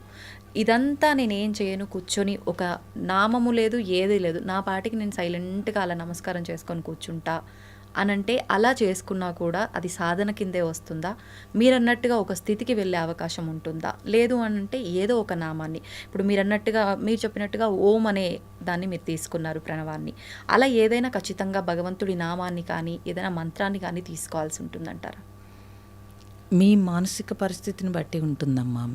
మీరే అన్వేషించుకోవాలి మీకు ఏది సూట్ అవుతుంది. అందరికీ అన్నీ సూట్ అవ్వవు. మీకు ఎలా నచ్చుతుంది. కొంతమందికి దీపం పెట్టి మంత్రం చదివి పూజ చేస్తే చాలా బాగుంటుంది. అలా అని ఎప్పుడూ అలాగే బాగోదు. వాళ్ళ లోపల ఇంకా ఎదుగుతున్న కొలది ఇంకా అన్వేషణ స్టార్ట్ అవుతుంది. కొంతమందికి మంత్రం ద్వారా మనస్సు నెమ్మదిస్తుంది. అది మీరు చూసుకోవలసి ఉంటుంది. ట్రై చేస్తారు అందరూ, ఏది చేస్తే బాగుంటుంది అనేది ట్రై చేస్తారు. చేసి కొన్ని రోజులు ఇది చేస్తారు, కొన్ని రోజులు అది చేస్తారు, కానీ మొత్తం మీద ఎక్కడో చోట స్థిరమవుతారు. అన్వేషణలో ఆ నాలెడ్జ్ పెరిగే కొలది వాళ్ళకే ఎక్కువగా తెలుస్తూ ఉంటుంది. ఈలోగా ఇది మంచిది అది మంచిది అన్నది కూడా ఎవరెవరికి ఏది సూట్ అవుతుంది అనేది వాళ్ళ సంస్కారము, వాళ్ళ పూర్వజన్మ వాసన, లేకపోతే వాళ్ళ మానసిక పరిస్థితి, వీటన్నింటిని బట్టి ఆధారపడి ఉంటుంది. అందుకు నేనేం చెప్తానంటే ఏది చెడ్డది కాదు, ఏది మంచిది కాదు, నీకేం కావాలి ఫస్ట్, ఎలా చేస్తే నీ మనస్సు నెమ్మదిస్తోంది, ఎలా చేస్తే నీ పరిస్థితి. అందరికీ ఇంట్లో పరిస్థితులు అన్నీ సూట్ అవ్వవు. నేను ఒక గంట ధ్యానం చేసేస్తానంటే ఇంట్లో కొంతమందికి కుదరదు. నేను ఒక గంట పూజ గదిలో ఉండిపోతాను అంటే కుదరదు కొంతమందికి. అందుకని మీకు ఎలాగ సూట్ అవుతోంది ఫస్ట్ అది మీరే చూసుకోవాల్సి ఉంటుంది. కొన్ని రోజులు పోయిన తర్వాత మనకి చేంజ్ అవుతుంది మన పరిస్థితులు. అప్పుడు మీరు ఇంకొంచెం ఎదగడానికి మీరే ప్రయత్నం చేస్తూ ఉంటారు. అలా మనమే చేయాల్సి ఉంటుంది. ఒకప్పుడు మనకి నచ్చింది ఇంకొకసారి ఇంకొకటి నచ్చదు. ఇదంతా మన పరిణతి అంటారు. పరిణతి చెందే కొలది, మానసిక పరిస్థితి మార్పు చెందే కొలది వాళ్ళు ఇంకా ఎదుగుతూనే ఉంటారు. ఎదుగుతున్నప్పుడు అప్పుడు నేను ఇలా చేశాను కాబట్టి ఇదే పట్టుకుంటాను అంటే లోపల చిరాకు అనిపిస్తుంది, కొత్తదనం కావాలనిపిస్తుంది, మనసుకి అన్వేషిస్తూనే ఉంటారు. అందుకని నవవిధ భక్తులు చెప్పారు. అందరికీ ఇప్పుడు ఒకే భగవంతుడు, ఇన్ని రూపాలు ఎందుకమ్మా, ఇన్ని మార్గాలు ఎందుకు అంటే ఆ జెహకో ఋషి బుద్ధికి ఒక గుణం అన్నట్టుగా ఆ బుద్ధి ఎలా పరిణతి చెందుతుందో దాని ప్రకారం మన మహాత్ములు ఇన్ని అందించినప్పుడు మన సంస్కృతి సంప్రదాయం అంటే కట్టుబొట్టు కాదు. ఇంత వాళ్ళు చేసి రీసెర్చ్ చేసి మనకి మన జీవితం ఆనందంగా ఉండడానికి, మన సోల్ శుద్ధి అవ్వడానికి, మన జన్మరాహిత్యానికి భారతదేశంలో మహాత్ములు మనకి ఇచ్చినంత సంపద ఇంకెక్కడా ఇయ్యలేదు. అది మనం ఉపయోగించుకోవట్లేదు. మా అన్వేషణ కూడా అదే. నెక్స్ట్ జనరేషన్కి తెలియచేయాలి తెలియట్లేదు. ప్రపంచ వ్యామోహమే తెలుస్తోంది తప్పించి వాళ్ళు పీస్గా ఉండి వాళ్ళు ప్రశాంతంగా వాళ్ళ జీవితాన్ని లీడ్ చేయటం అనేది, లేదంటే ఎంత ఐఐటీలు చదివి ఇంత గొప్పగా ఉండి అంత డాక్టర్స్ అంత అలా కష్టపడి అంత సూసైడ్ చేసుకోవడం ఏంటి? అటు పేరెంట్స్కి ఇటు వాళ్ళకి ఎంత ఇబ్బంది పడుతున్నారు అసలు. ఇప్పుడు వాళ్ళు ఒక పిల్లలు మనం వెళ్ళిపోతే పర్వాలేదు, కానీ ఒక పిల్లలు వెళ్ళిపోతే జీవితాంతం ఆ పేరెంట్స్ జీవచ్చే వాళ్ళ ఉంటారు. ఎంత డబ్బున్నా ఏమున్నా సరే వాళ్ళకి ఏమి ఆనందం ఉంటుందండి లైఫ్లో. అప్పుడు మన పాత్ర పోషణ ఎంత ఇబ్బంది పెట్టి ఎంత బాధ పెడుతున్నాము అసలు. ఇది తెలియాలి అసలు అని. ప్రణవాశ్రమం అంటే అది ఓంకారము. ఓంకారాన్ని ఆశ్రయించటం అని అంటే ప్రశాంతతని ఆశ్రయించటం అని అర్థం. సో ఆ నాలెడ్జ్ని ఇవ్వడము. ధ్యానం చేస్తూ ఉంటారు, ధ్యానానికి సంబంధించిన నాలెడ్జ్ తెలియకుండా ధ్యానం చేస్తారు. అందుకని కళ్ళు మూసుకుని ఎటో వెళ్తున్నాం, హాస్టల్ ట్రావెల్ చేస్తున్నాం అంటారు. ఏ హాస్టల్ ట్రావెల్ చేస్తారు? ఎక్కడికి వెళ్తాము ఎవరైనా సరే? దేనికోసం ధ్యానం చేస్తున్నాము? ప్రశాంతత కోసం. మరి అది మానేసి నాకు అది కనిపించింది ఇది కనిపించింది, ఇవాళ నిన్న కనిపించింది ఇవాళ కనిపించలేదు, ఇవాళ వినిపించలేదు, ఎవరికో ఏదో అనుభవం వచ్చింది నాకు రాలేదు, ఈ బెంగ ఈ బాధ, ఇంకొంచెం డిప్రెషన్లోకి వెళ్తున్నారు. అందుకోసం మేము మీడియాకి రావాల్సి వచ్చింది. లేకపోతే ఎన్ని సంవత్సరాలు మీడియాకి రాంది, ఇప్పుడు మీడియాకి ఎందుకు రావాల్సి వస్తుంది అని అంటే పీపుల్ చాలా సఫర్ అవుతున్నారు ఈ విషయంలో. స్పిరిచువల్ అంటే సరైన అర్థమే తెలియదు. స్పిరిచువల్ అంటే ఏదో అనుకుంటారు. కాదు, నిన్ను నువ్వు మార్చుకోవడానికి, నీ గురించి నీకు తెలియడానికి, నీతో నువ్వు ఉండడానికి, తద్వారా నీ పాత్ర సవ్యంగా పోషణ చేయటానికి, ప్రారబ్ధం వదిలించుకోవడానికి, కొత్త ప్రారబ్ధం రాకుండా సోల్ శుద్ధి అయి పరమాత్మలో కలవడానికి స్పిరిచువల్. అంటే ఇప్పుడు మనకు గత జన్మ కర్మ ఉండబట్టి, అంటే కొంతమంది వాదిస్తుంటారమ్మా మొండిగా, ఏం చేసినా వేస్ట్లే, ఆల్రెడీ నేను ఏది గత జన్మలో చేసుకున్నానో దాని ఫలితమే ఇప్పుడు అనుభవిస్తున్నానంట, నేను ఇప్పుడు కొత్తగా ఏమన్నా చేసినా మారేది ఏమీ లేదు, నాకు ఎలా రాసిపెట్టిందో అలానే జరుగుతుంది, అలా మాట్లాడతారు. మరి అలాంటి వాళ్ళని మనం అసలు మార్చగలమా? నిజంగా ఆ ఉద్దేశంతో ఉన్నవాళ్ళు ఇలా మీరు చెప్పిన ఈ ప్రణాళిక, ఈ సాధన, ఇవన్నిటి వల్ల వచ్చే జన్మలో వాళ్ళకి మంచి జరుగుతుందా? లేదు అంటే ఆ గత జన్మ కర్మలు తగ్గించుకొని ఇప్పుడు కూడా మంచిగా ఉండే అవకాశం ఉంటుందా? ఇప్పుడు ఎప్పుడైతే గత జన్మ జరిగిందే జరుగుతుంది కాబట్టి నేనేం చేయక్కర్లేదు అన్నప్పుడు, ఇప్పుడు నేను నడుస్తుంటే నా మెళ్ళో గొలుసు ఎవరో తీసేసుకుంటున్నారు అనుకోండి, ఓకే గత జన్మలో ఎవరిదో దొబ్బేసి ఉంటాను, ఇప్పుడు వాడు తీసుకెళ్తున్నాడని ఊరుకోగలుగుతారా? అస్సలు ఊరుకో. మరి పిల్లలు ఏదన్నా చేస్తే ఊరుకోగలుగుతున్నారా? లేదు. మరి అక్కడ చెప్పొచ్చు కదా ఈ సమాధానం. అక్కడెందుకు చెప్పట్లేదు? కోపం వస్తుంది, చిరాకు వస్తుంది, విసుగొస్తుంది, నా కర్మ ఇలా కాలిపోయింది అనిపిస్తోంది. అదెందుకు అనిపిస్తోంది? ఇవన్నీ అనిపించకుండా ఉండడానికి మనం ఏదైనా చేయగలగాలి.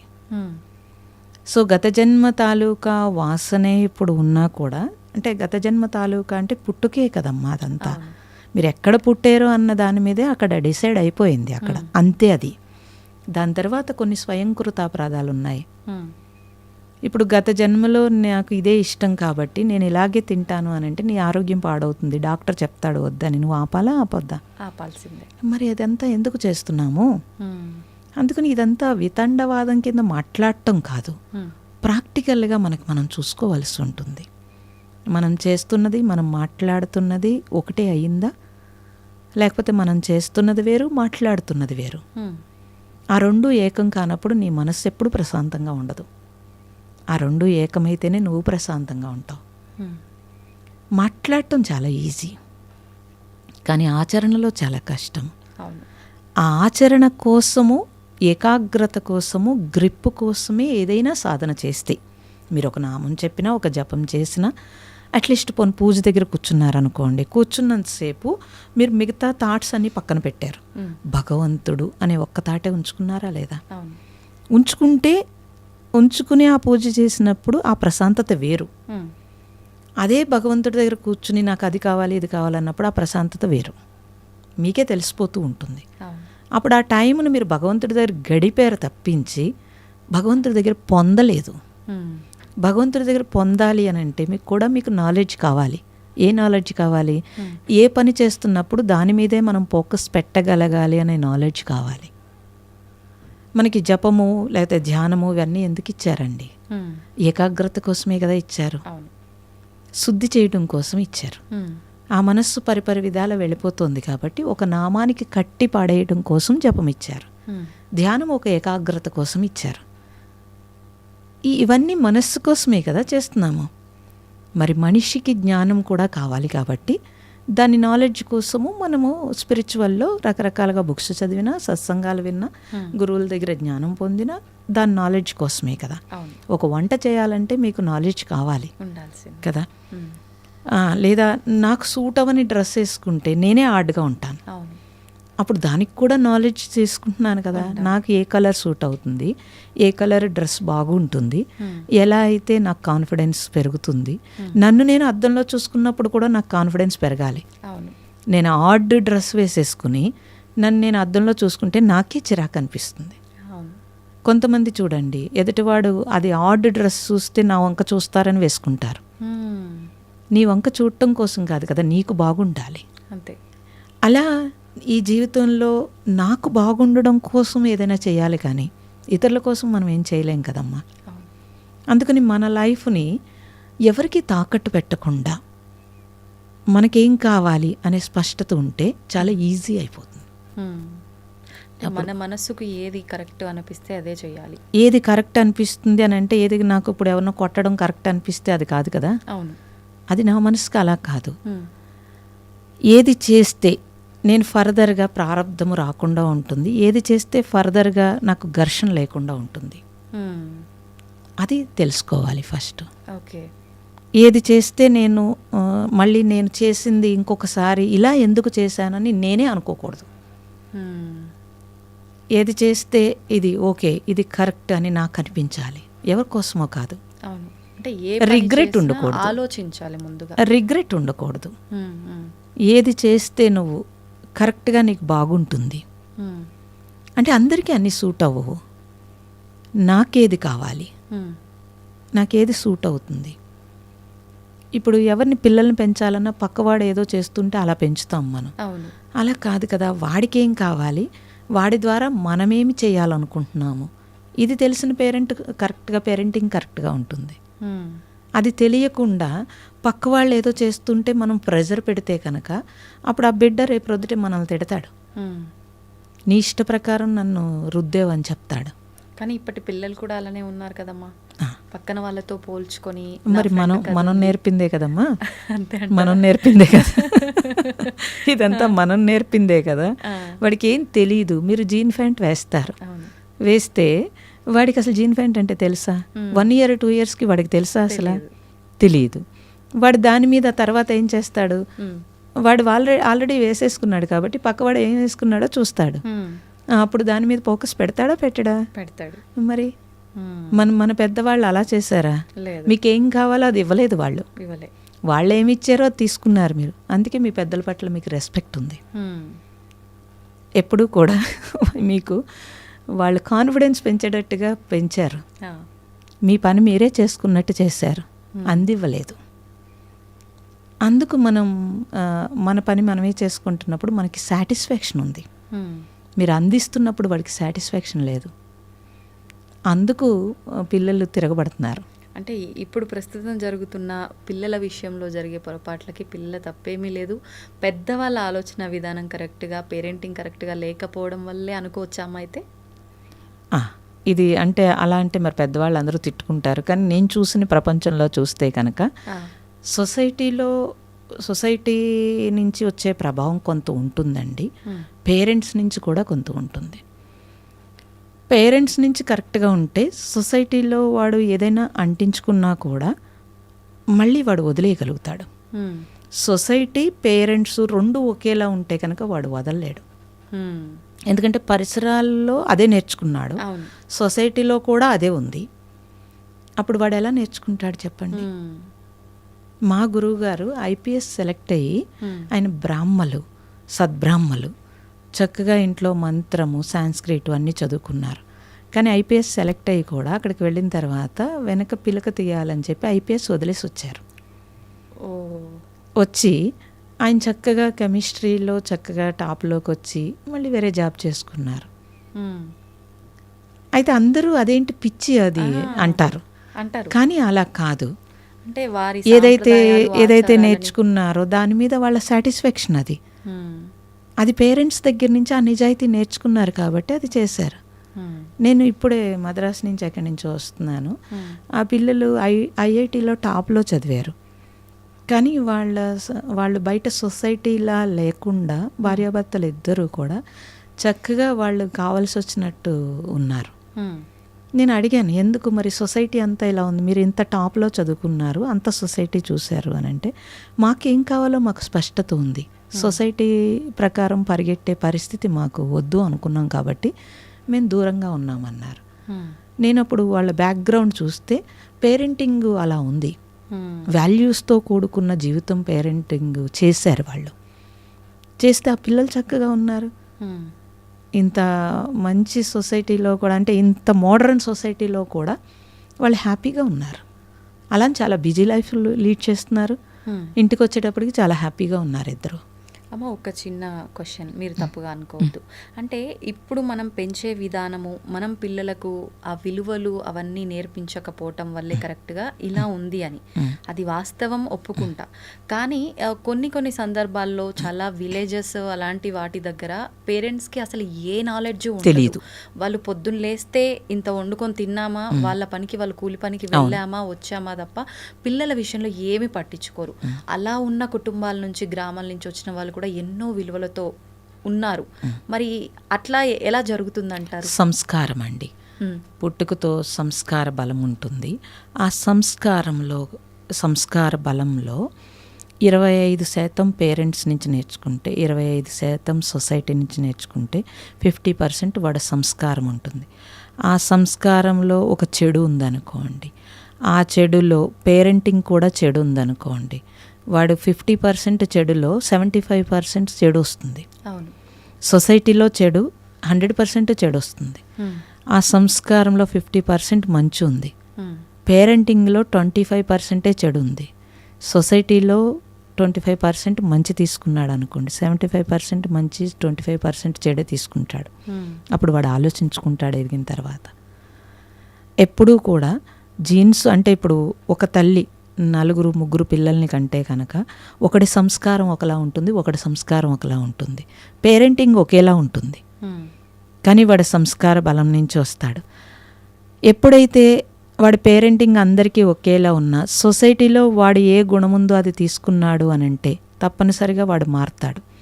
వీళ్ళు ఏమంటున్నారు, హాస్టల్కి వెళ్ళి మా పిల్లోడు చెడిపోయాడు అంటారు. అదే హాస్టల్కి వెళ్ళి మంచిగా వచ్చిన పిల్లలు ఉన్నారు. అదే హాస్టల్లో ఎందుకు చెడిపోయాడంటే వాడి గుణం ఎలా ఉందో అలాంటి ఫ్రెండ్స్నే లీడ్ చేసుకుంటాడు, అలాంటి ఫ్రెండ్స్నే తీసుకుంటాడు. అందుకని ఫస్ట్ పేరెంట్స్ కంపల్సరీ వాల్యూస్ పూర్వం మరి ఇచ్చారు కాబట్టి సొసైటీ అంతా కూడా వాల్యూస్తో ఉంది. పేరెంటింగ్లో వాల్యూస్ లేకపోతే కనుక సొసైటీలో వాల్యూస్ లేవు అంటున్నారు. ఎక్కడి నుంచి వచ్చినాయి? సొసైటీ అంటే మనమే కదమ్మా, మనమే కదా. మరి మనమే పాడు చేస్తే ఎలాగా?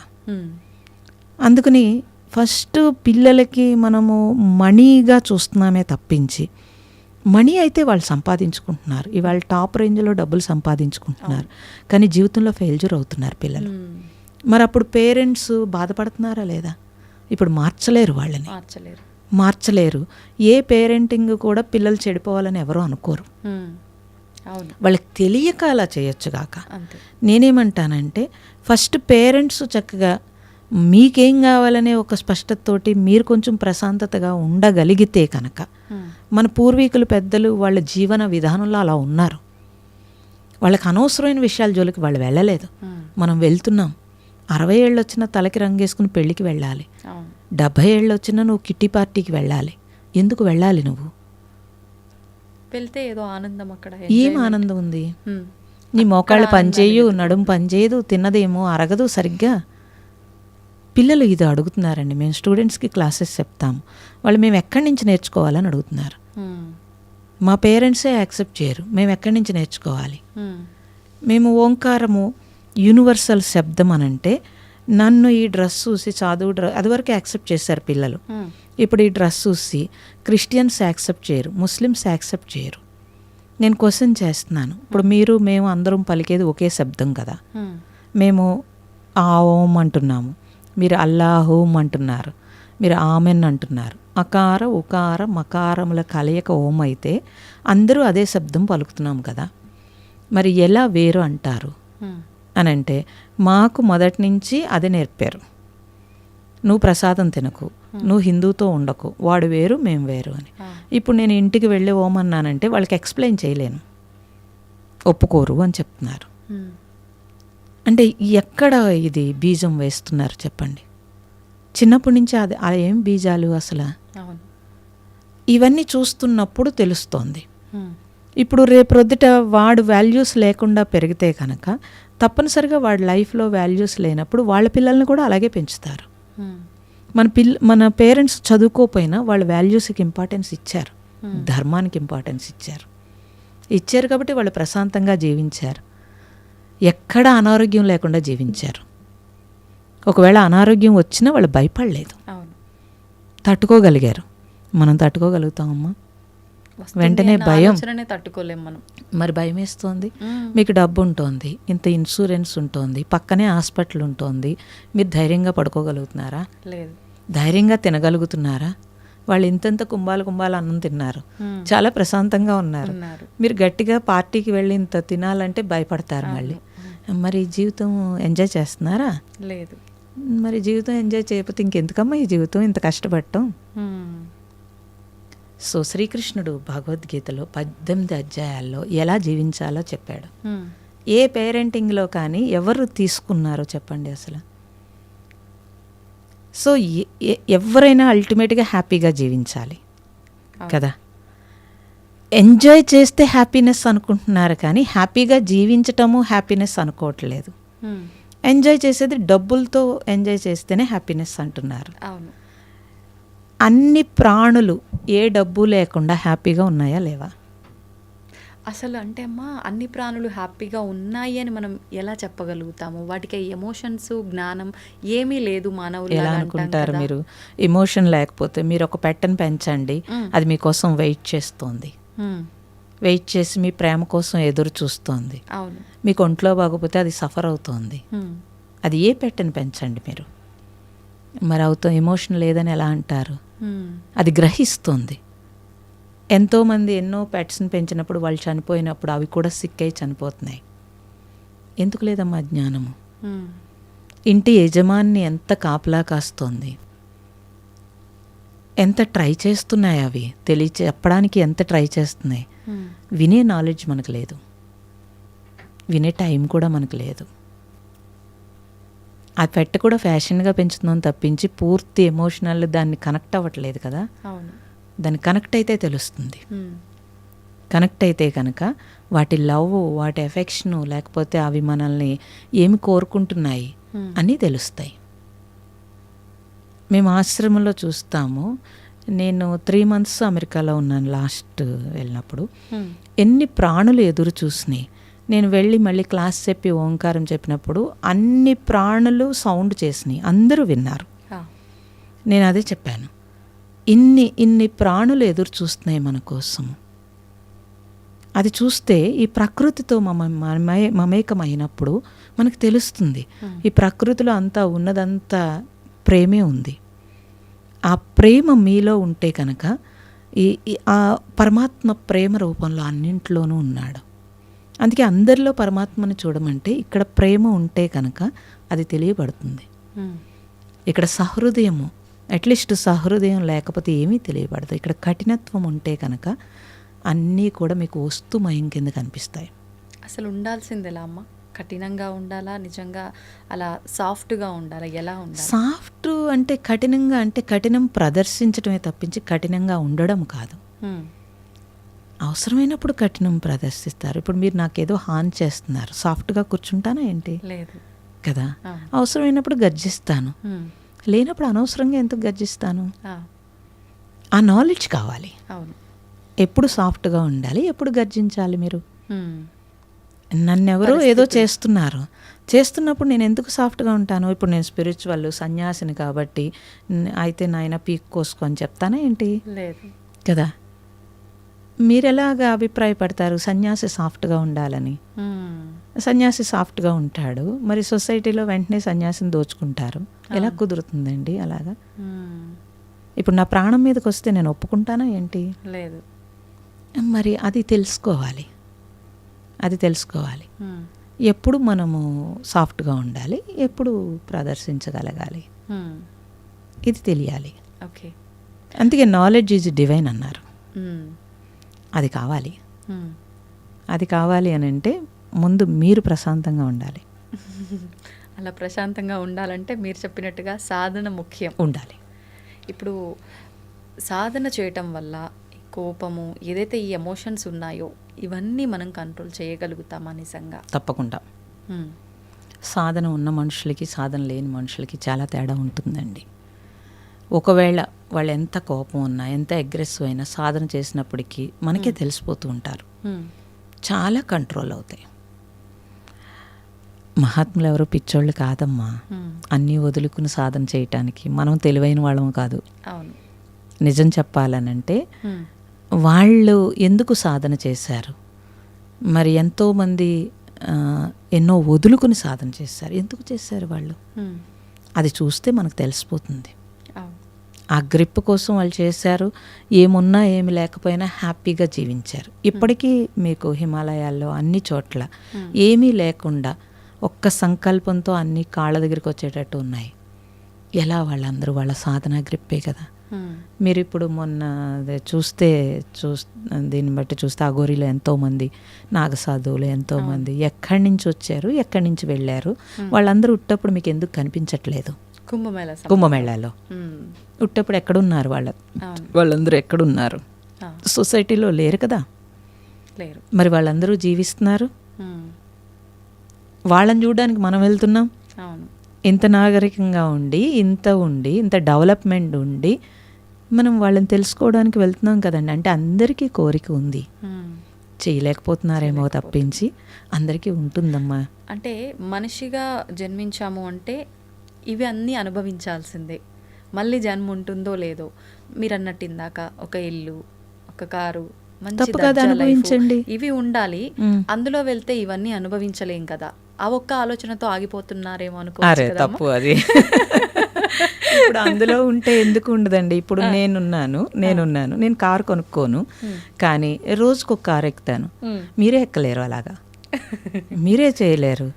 నేను ఎంత పెద్ద పెద్ద ఇళ్ళు చూస్తాను, ఎంత పూరు గుడిసెలు చూస్తాను, ఎన్ని ఇంట్లో నేను ఉంటాను. అసలు నాకైతే అన్నీ ఈ హైదరాబాద్ వస్తే ఇక్కడ ఎంతోమంది నాకు రూమ్స్, గెస్ట్ హౌస్లు ఉంటాయి. నాకు అలా ఉంచేస్తారు అమ్మ కోసం అని. అన్ని ఇళ్ళు నాయే, మీకైతే ఒకటే ఇల్లు ఉంది. నేను హౌస్ కట్టుకున్నప్పుడు 20 సంవత్సరాలు 4 అంతస్తులు కట్టాను. కట్టి అద్దెకిచ్చి ప్రశాంతంగా ఉంటాను, నా సత్సంగం చేసుకుంటాను, మెడిటేషన్ హాల్ చేసుకుంటాను, లేకపోతే డిప్రెషన్ అమ్మాయిలను ఉంచుకుంటాను. ఇన్ని ఊహతో 20 సంవత్సరాలు పెట్టాను. నేను ఎప్పుడైతే సన్యాసిని అనుకున్నప్పుడు టప్మన ఇల్లు వదిలేశాను. మా అమ్మాయి అడిగింది, 20 సంవత్సరాలు నీ జీవితం, ఈ ఇల్లు నీకేమి ఎమోషన్ అనిపించట్లేదా అని. అయ్యో, 20 సంవత్సరాలు వేస్ట్ అయిపోయింది. ఇప్పుడు ఒకే ఇంట్లో ఉండిపోయాను. ఇప్పుడు బోల్డ్ స్వేచ్ఛాజీవిని, బోల్డ్ ఇళ్ళు, అన్ని ఇళ్ళు నాయే. ఇప్పుడు మీ ఇంటికి వస్తే కాదంటారా ఏంటి నన్ను? అస్సలు కదా. మీకంటే కూడా మీరు మీ రూమ్ వదిలేసి నాకు ఇస్తారు. అవును. ఎలా ఇస్తారు? ఏది రాలేదు చెప్పండి? ఏది రాలేదు? అన్నీ వదిలేసి లోపల ఉంటాము, అన్నీ మన దగ్గరే ఉంటాయి. కానీ అంత ఈజీగా యాక్సెప్ట్ చేయలేకపోతున్నాం కదా. అదే సాధన కావాలి. 20 సంవత్సరాలు చెప్పారు ఆ ఇల్లును వదులుకోవడం, అంత ఈజీగా వదులుకున్నారు. ఆ వదులుకున్నది కూడా ఒకటి కాకపోతే అన్నీ నాయ అనే భావనలో ఉన్నారు. అంటే ఎగ్జాంపుల్ అలా చెప్పారు మీరు. మేము అంత ఈజీగా తీసుకోలేకపోతున్నాం. అందుకే సాధన కావాలి, దానికే సాధన కావాలి. నేను నాది అని వదిలేస్తే నన్నే చేరుకుంటావు అన్నాడు శ్రీకృష్ణుడు. మరి నేను నాది వదలడానికే కదా సాధన. దేనికి సాధన? దేనికి సాధనమ్మా? అది వదలడానికే కదా సాధన. నేను ఇప్పుడు చాలామంది అడుగుతారమ్మా, మీకు ఈ కారు కొంటాము, లేకపోతే ఇప్పుడేవో వచ్చినాయి కదా రకరకాలు, మీరు అందులోనే పడుకోవచ్చు, అందులోనే కిచెన్ ఉంటుంది, ఏవో చెప్తారు, నాకు చూపిస్తారు కూడా. ఎందుకు నాకు అలాగా? అది మీరు కొనిస్తారు, ఒకటే ఉంటుంది. ఇప్పుడు నా ఇష్టం, నాకు ఎప్పుడు ఏది కావాలంటే అది ఆ టైంకి ఈశ్వరుడు అది అమరుస్తాడు. ఇలా అంటే ఎవరో అడిగారు, మీరంటే ఒక స్థితికి వచ్చారు కాబట్టి మీకు వస్తాయి, మాకు వస్తాయా అని అడిగారు. నువ్వు కూడా రా స్థితికి, వస్తాయి, అన్నీ వస్తాయి. హిమాలయాల్లో ఎక్కడో అడవుల్లో తపస్సు చేసుకుంటూ కాళ్ళ దగ్గరికి అన్నీ వస్తున్నాయమ్మా. ఎలా వస్తున్నాయి? అంటే ఆ శక్తి మనకుంది, అంతటి సంకల్ప శక్తి ఉంది. హిమాలయాలు అనుకుంటున్నాము. ఇప్పుడు మొన్న ఇందాక మీరు చెప్పినట్టుగా ఈ యోగులు, నాగసాధువులు, అఘోరాలు, అఘోరీలు వీళ్ళంతా కూడా రావటం చూసాం. నార్మల్ సమయాల్లో వీళ్ళు ఎక్కడా కనిపించరు. ఏమైనా అంటే అక్కడ హిమాలయాల్లో అక్కడ శంబల రకరకాల ఇవన్నీ చెప్తూ ఉంటారు, అక్కడ ఉంటారు అని చెప్పి. ఎందుకు అక్కడే ఉండాలి అంటే జనావాసానికి దూరంగా ఉండాలన్న ఉద్దేశమా? దేనికి అక్కడే ఉండటం? వాళ్ళ సాధన డిస్టర్బెన్స్ జరగకుండా ఉండడానికి పవిత్ర ప్లేసుల్లో మహాత్ములు, ఎంతోమంది మహాత్ములు వాళ్ళ జన్మలో వాళ్ళు సాధించింది ఎంతో వదిలి వెళ్ళారు. అది లోక కళ్యాణం కోసం, మిగతా వాళ్ళ సాధన ఇంక్రీజ్ అవ్వడం కోసం కొన్ని ప్లేసుల్లో తప్పనిసరిగా ఆ ప్లేసుల్లో మీరు చూడండి. ఇప్పుడు ఒక అరుణాచలం వెళ్తే ఒక ప్రశాంతంగా ఉందంటున్నారు, లేకపోతే ఇంకోటి అంటున్నారు. ఎక్కడి నుంచి వచ్చింది ఇదంతా? ఆ మహాత్ములు అక్కడ సాధన చేసి వాళ్ళు ఇచ్చిన సూక్ష్మత అదంతా కూడా. మన సాధన ఇంకొంచెం తొందరగా ఇంక్రీజ్ అవ్వడానికి వాళ్ళు నిర్దేశించిన ప్లేసుల్లో వాళ్ళు లోక కళ్యాణం కోసం చేసే పనులుంటాయి. సూక్ష్మతతోటి పంచభూతాలని మనం పాడు చేస్తుంటే దాన్ని బాగు చేసే పనులున్నాయి. స్థూలంలో కొంత సేవ ఉంటే సూక్ష్మతలో కొంత సేవ ఉంటుంది. అది చేయాలని అంటే చాలా సహకారం కావాలి, ప్రకృతి సహకారం కావాలి. వాటన్నింటి కోసం వాళ్ళు అక్కడ ఉంటారు. ఈ పంచభూతాలు, ప్రకృతి యొక్క ప్రభావం అనేది ఎలా ఉంటుంది మానవుడిపై? ఆ ప్రకృతిని కాపాడుకోవాలి అని అంటే మానవులు చేయాల్సిన ప్రయత్నం ఏంటి, ఆచరించాల్సిన విధానం ఏంటి? పంచభూతాల నుంచే కదమ్మా మనం తీసుకుంటున్నాము. బయట ఉంటే గాలి, లోపల ఉంటే ప్రాణశక్తి. ఈ భూమి నిన్ను మోస్తోంది, ఆకాశం ఓజోన్ శక్తి ఇస్తుంది. నీరు లేకపోతే మీరు బ్రతకలేరు. ఆహారం లేకుండా ఉపవాసం ఉండగలరు, నీటితో ఉండగలరు. నీరు లేకుండా అసలు ఉండలేరు కదండి. అగ్ని లేకుండా ఉండలేరు. సూర్యకిరణాలు లేకపోతే కిరణజన్య సంయోగ క్రియ జరగదు ఇక్కడ. మరి అంత సహకరిస్తున్న పంచభూతాలకి మనమేం చేస్తున్నాం అనే ఒక్క ఆలోచన చాలు. ఒక్క ఆలోచన ఉంటే కనుక ఇన్ని కెమికల్స్ మీరు అంటున్నారు పొల్యూషన్ అని, ప్రతి ఒక్కళ్ళు ఎన్ని కెమికల్స్ వాడుతున్నారమ్మా. పూర్వం మన పెద్దలు వాడారా? లేదు. మరి వాళ్ళు ఆరోగ్యంగా లేరా? అప్పుడే ఆరోగ్యంగా ఉన్నారు. మరి ఎలాగ మీరు పాడు చేస్తారమ్మా? ఎంత విచక్షణ లేకుండా పాడు చేస్తున్నారు. వ్యాపారస్తులు వ్యాపార ధోరణితో ఏవో అమ్ముకోవడం కోసం వాళ్ళు ఇది మంచిది అది మంచిది అంటే మనం ఎన్ని వాడుతున్నామండి. మరి ఈ భూమిని ఎంత పాడు చేసి కెమికల్స్ తోటి మీ వెనక జనరేషన్కి మీరు అందిస్తున్నారు. ఆ భూమి పాడైపోతే, ఆ నీరు పాడైపోతే మన పిల్లలు ఏ కెమికల్ నీళ్ళు తాగుతారు? ఇది మనం తెలియాలండి. ఇది మనం తెలిస్తే సరిపోతుంది. కనీసం మన ధర్మం ఏంటంటే మనకి మనం కెమికల్ వాడకుండా ఉంటామా? ఇప్పుడు వస్తున్న ఎకో ఫ్రెండ్లీలో ఏమైనా మీరు చేయగలుగుతారా? పోనీ ప్లాస్టిక్ నిర్మూలన కోసం మేము ఎన్ని సంవత్సరాలమ్మా మా సొంత ఖర్చులతోటి మేము క్లాత్ కొని సంచులు కుట్టి వేల సంచులు పంచిపెట్టేవాళ్ళం. ఎందుకండి అలాగా ఎవరు మానేస్తారన్నారు. ఈరోజు ఎంత ఉద్యమం వచ్చింది. మరి ఎవరికి వాళ్ళకి అది చేయాలి కదమ్మా. అలాగా ప్రతి ఒక్కరిలో మార్పు రావాలి. నేను ఎన్నోసార్లు చెప్తూ ఉంటాను, ఇంట్లో మీరు సోపులు వాడటం తగ్గించండి. అంతంత సర్ఫులు వేసి మీరు చేయాల్సిన అవసరం లేదు అసలు. ఎందుకు చేస్తున్నారు అంటే ఆ టైంకి నేను బజార్ నుంచి తెచ్చుకుంటాను, ఏదో యాంత్రికంగా పనిచేస్తాను, యాంత్రికంగా వాడేస్తూ ఉంటాను. అది ఎంతవరకు కరెక్ట్? మన పెద్దలందరూ కూడా ఈ పంచభూతాలకి అందుకే భూమాత అని చెప్పి వాళ్ళు దేవతల కింద ఆరాధించారు. ఎందుకని మన మైండ్లో దాని మీద రెస్పెక్ట్ రావడం కోసం. మనకిప్పుడు ఆ రెస్పెక్ట్ ఉందా? లేదు. అట్లీస్ట్ ఏం చేస్తామమ్మా అసలు? ఈ సొసైటీ పాడు చేయడం తప్ప మరి అది పాపం కాదా? నేనేం పాపం చేశానంటాడు. మరి నేనేం పాపం చేశానేంటి? పాపము చాలా సునిశ్చితంగా ఉంటుందమ్మా. అంటే దొంగతనం చేయడం, మర్డర్ చేయడమే పాపం అనుకుంటారు. మరి ప్రతి క్షణం చేసే పాపాలు, దుర్మార్గమైన పనులు మాత్రమే అవి మహాపాపాలు. ఇవి పాపాలు.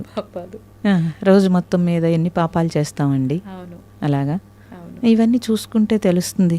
అట్లీస్ట్ ఏమీ చెయ్యక్కర్లేదు, వేరే సాధన చెయ్యక్కర్లేదు. నేను కనీసం నా సొంతంగా నేను పాపం మూటగట్టుకోకుండా వెళ్తానా లేదా ఇక్కడి నుంచి?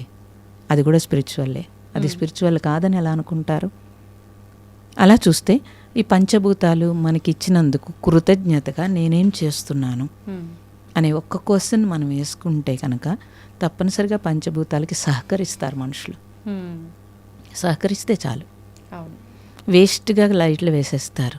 ఆ లైట్ లేకపోతే మాకు కుదరదంటారు. అసలు మీకు తెలుసా, రీసెర్చ్లో తెలియచేశారు ఈ కళ్ళు ఎందుకు పోతున్నాయి. ఇదివరకు సూర్యకిరణాలు ఏ కాంతితో ఉన్నాయో ఆ కాంతితో బల్బు ఉండేది రెడ్ కలర్ తోటి. ఇప్పుడు ఎప్పుడైతే ఈ ట్యూబ్ లైట్లు వచ్చినావో ఆ కాంతికి ఆపోజిట్ కాంతి రావడం వల్ల ఈ కళ్ళు తీసుకోలేకపోతున్నాయి. ఆ రిఫ్లెక్షన్తో తొందరగా పాడైపోతున్నాయి. మరి ఎవరు పాటిస్తారండి? కొత్త కొత్తగా రకరకాలైన లైట్లతోటి మనం ఉంటున్నాము. రేపు రొద్దుట మన కళ్ళు మనమే పాడు చేసుకుంటున్నాం కదా. మరి ఎలా ఇదంతా?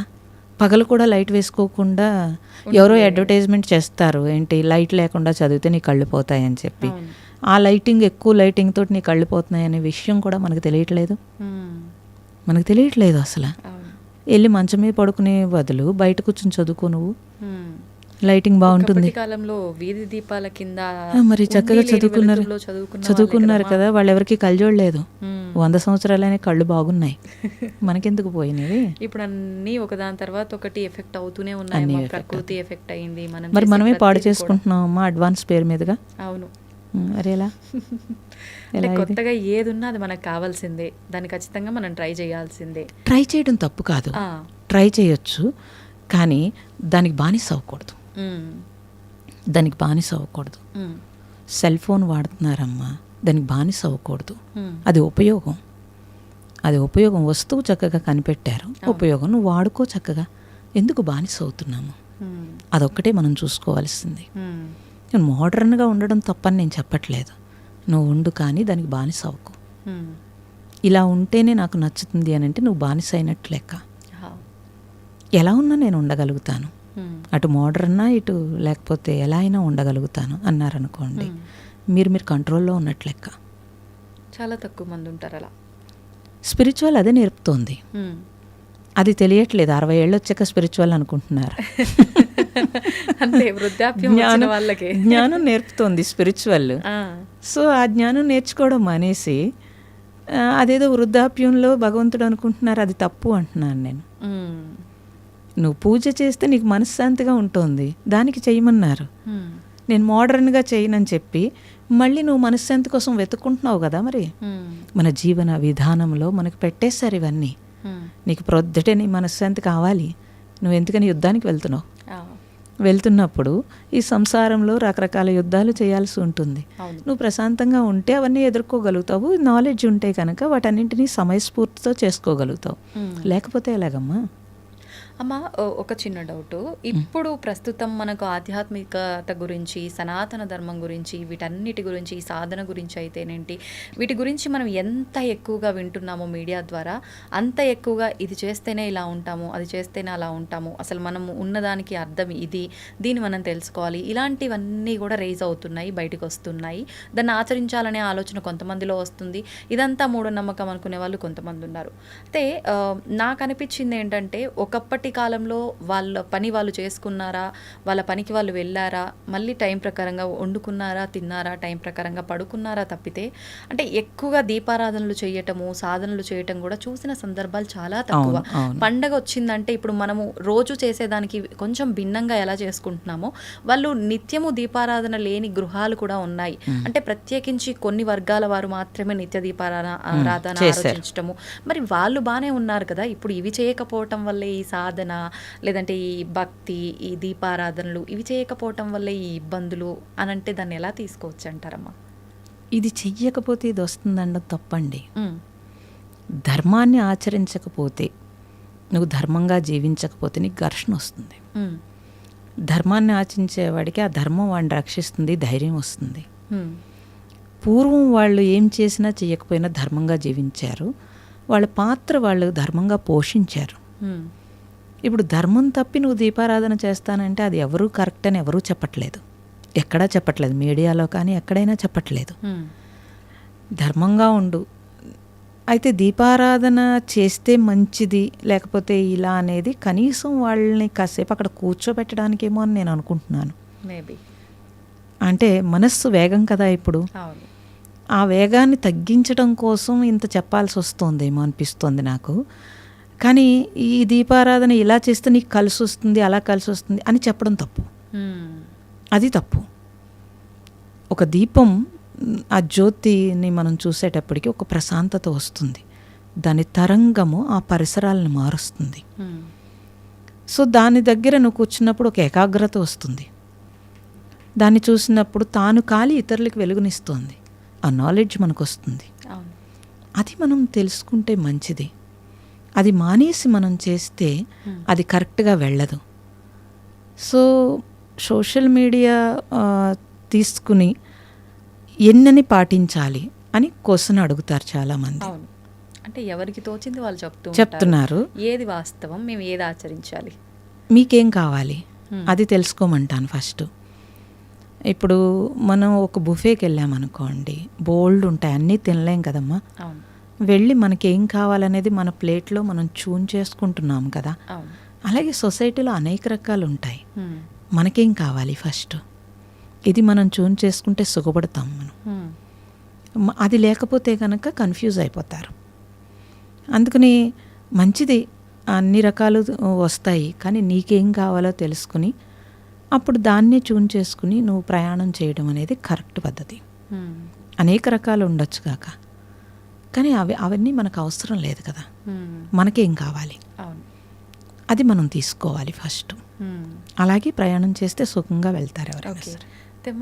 ఇప్పుడు ప్రతి ఒక్కరం కూడా మీరు చెప్పినట్టుగా ఆ సుఖమైన, సంతోషమైన ప్రతిదీ వాళ్ళలో వాళ్ళు వెతుక్కోవడం పక్కన పెట్టి భౌతికమైన విషయాలపైన, మనుషులపైన, భౌతికమైన వస్తువులపైన, వీటిపైనే సంతోషాన్ని కానీ ఆ సుఖాన్ని కానీ ఉంది అని చెప్పి భావిస్తున్నాం.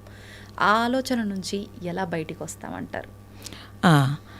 అది టెంపరీ అని తెలుస్తూ ఉంటుందమ్మా మనకి ఎలాగోను.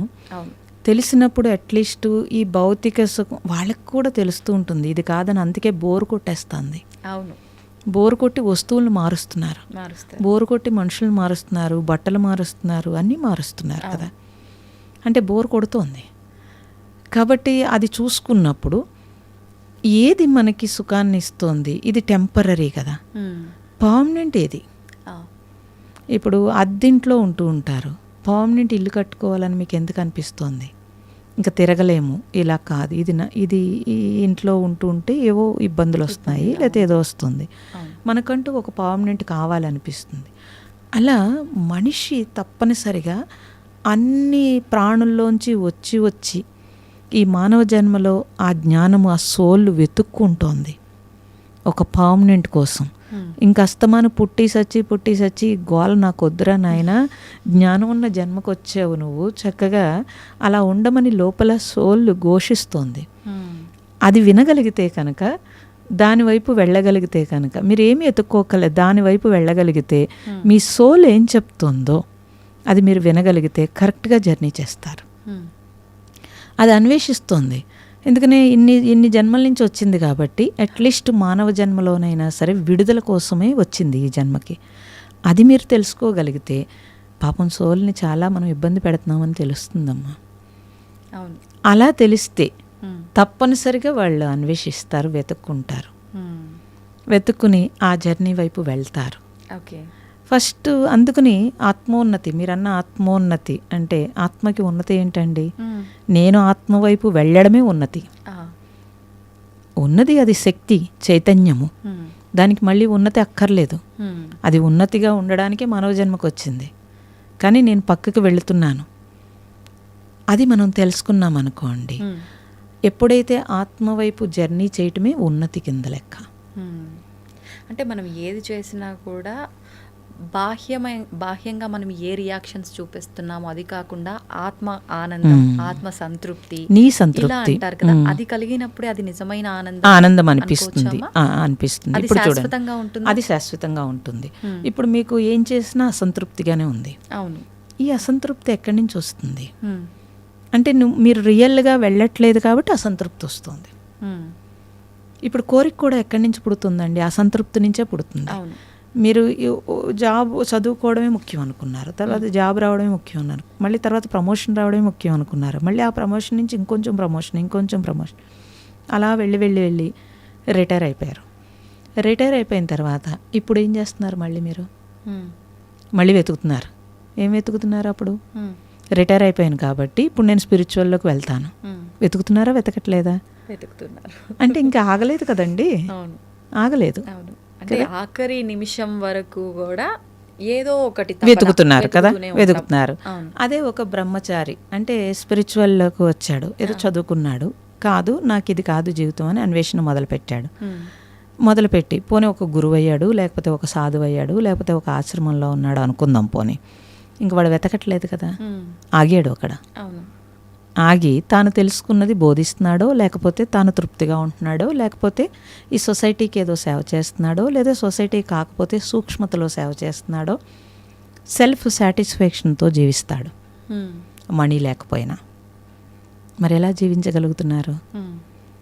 ఈ రెండింటికి తేడా తెలిస్తే ఇప్పుడు మేము కూడా జర్నీ స్టార్ట్ చేసాము.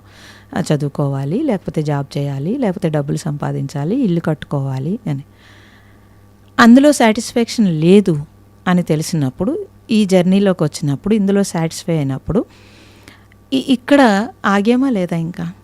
ఇంకా ఆగి అయ్యో మనం ఇంత కష్టపడ్డాము, ఎవరైనా ఇంత కష్టపడకుండా ఉండాలంటే మనకు తెలుసున్న విషయాన్ని తెలియచేస్తే సరిపోతుంది అనిపిస్తుంది. కొన్నాళ్ళకి ఇది కూడా అనిపించదు, కొన్నాళ్ళకి ఇది కూడా తగ్గిపోతుంది.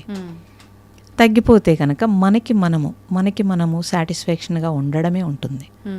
ఆ భగవాన్ చెప్పాడు అదే ఉండడము అంటే. ఊరక ఉండడం అంటే ఖాళీగా ఉండడం అని కాదు, నువ్వు నీతో ఉండడం అని.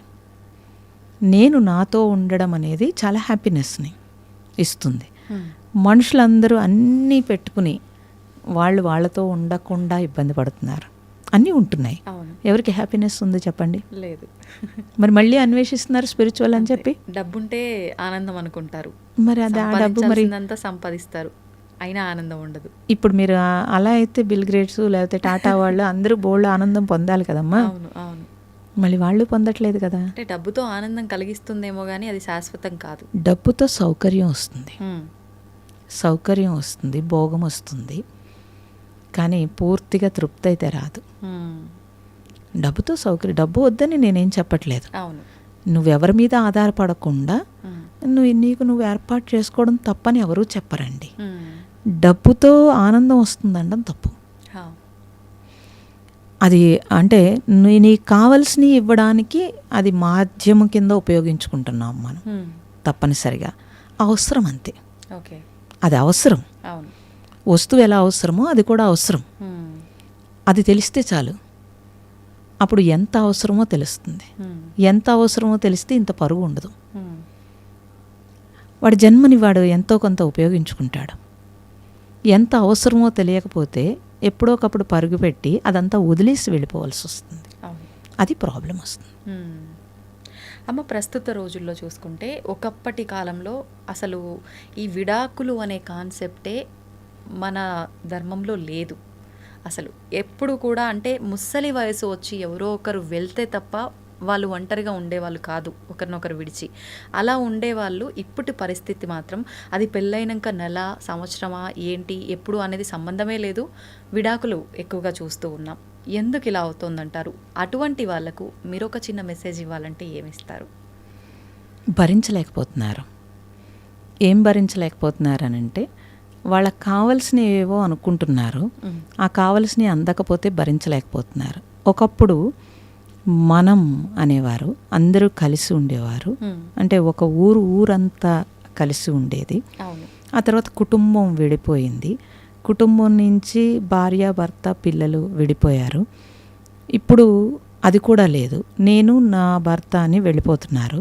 ఆ తర్వాత నేనొక్కడినే వచ్చేసింది. వివాహంలో ఏమవుతుంది అని అంటే క్యాలిక్యులేషన్ వచ్చేసింది. పూర్వం వివాహంలో క్యాలిక్యులేషన్ లేదు, ఇప్పుడు వివాహంలో క్యాలిక్యులేషన్ వచ్చింది. ఆ క్యాలిక్యులేషన్ తోటే పెళ్లి చేసుకుంటున్నారు. తల్లిదండ్రులు కూడా అదే క్యాలిక్యులేషన్తో చూస్తారు. ఒకవేళ తల్లిదండ్రులు ఇప్పుడు చేయకపోయినా భయపడుతున్నారు తల్లిదండ్రులు, వీళ్ళు అసలు కలిసి ఉంటారా లేదా, పోనీలే వాళ్ళకి ఇష్టమైందే మనం చేద్దాం పోనీ అనే స్థితికి తల్లిదండ్రులు కూడా వచ్చేసారు. అయితే పిల్లలే ఉండలేకపోతున్నారు. ఎందుకనంటే మీరు అందించి పెంచుతున్నారు, కాళ్ళ దగ్గరికి అన్నీ అందించి పెంచుతున్నారు. దాంతో వాడికి ఏమవుతుందంటే వాడికి కాన్ఫిడెన్స్ ఉండట్లేదు, భయం ఏర్పడింది, నేను చేయగలనా లేదా అని. అందుకని పిల్లల్ని కనడానికి కూడా ఇష్టం లేదు. కుక్కను పెంచుకోమంటే పెంచుకుంటారు, ఎందుకని అది చెప్పినట్టు వింటుంది కాబట్టి. కాబట్టి ఆ నేను అనేది ఒక్కటే వచ్చేసింది. కానీ మీకు 30-40 వచ్చాక లోన్లీనెస్ వచ్చేస్తుంది వాళ్ళకు కూడా, ఉండలేరు అలాగా. ఇప్పుడు అన్నీ దొరికేస్తున్నాయి కాబట్టి స్విగ్గీలో, లేకపోతే బయట అన్నీ దొరికేస్తున్నాయి కాబట్టి నాకు అవసరం లేదు అనిపిస్తోంది. కానీ నువ్వు షేర్ చేసుకోవడానికి మనిషి సంఘజీవండి, మనిషి అలా ఉండలేరు. సో నువ్వు షేర్ చేసుకోవడానికి, నువ్వు పంచుకోవడానికి తోడనేది కావాలి అనేది తెలుస్తుంది. తెలిసిన తర్వాత సఫర్ అవుతారు ఎవరైనా సరే. కానీ నేనేం చెప్తున్నాను అని అంటే, ఎక్స్పెక్టేషన్ ఉంటేనే దుఃఖం వస్తుంది. ఎక్స్పెక్టేషన్ లేకుండా మీరు మనిషిని మనిషిగా చూడగలిగితే కనుక వివాహం చేసుకునేటప్పుడు నెగిటివ్ పాజిటివ్ రెండూ ఉంటాయి. నాకు పాజిటివే కావాలంటే కుదరదు. నువ్వు వాళ్ళ ప్రేమని అందుకోవాలనుకుంటున్నావు, ఆ ప్రేమతో పాటు వాళ్ళకి ఏమి ఇబ్బందులు ఉన్నాయో అది కూడా నువ్వు తెలుసుకోవాల్సి ఉంటుంది. ఉంటే కనుక ఇద్దరు కలిసి జీవించేటప్పుడు అసలు గొడవే రాదమ్మా. అది లేకుండా ఉంటే గొడవ వస్తుంది. చిన్న చిన్న ఘర్షణలు ఉంటాయి, మనకి నచ్చనివి జరుగుతాయి. కానీ ప్రేమ ఉంటే కనుక అవన్నీ పక్కకి వెళ్ళిపోతాయి. లోపించిందే ప్రేమ అయింది, క్యాలిక్యులేషన్ పెరిగింది.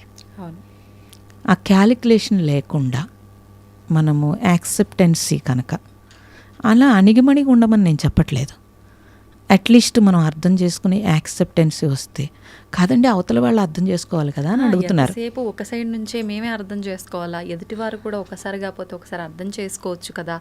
ఇంకొకటి, నేను ప్రతిసారి అర్థం చేసుకున్నా నేను చులకనైపోతున్నా తప్ప సరే అర్థం చేసుకుంది అని వాళ్ళు అర్థం చేసుకోవట్లేరే, ఈ మొండివాదన కూడా ఎక్కువగా చూస్తాం. టైం పడుతుంది కదమ్మా, ఎక్కడో పెరిగారు, మీరెక్కడో పెరిగారు, మరి టైం పడుతుంది కదా.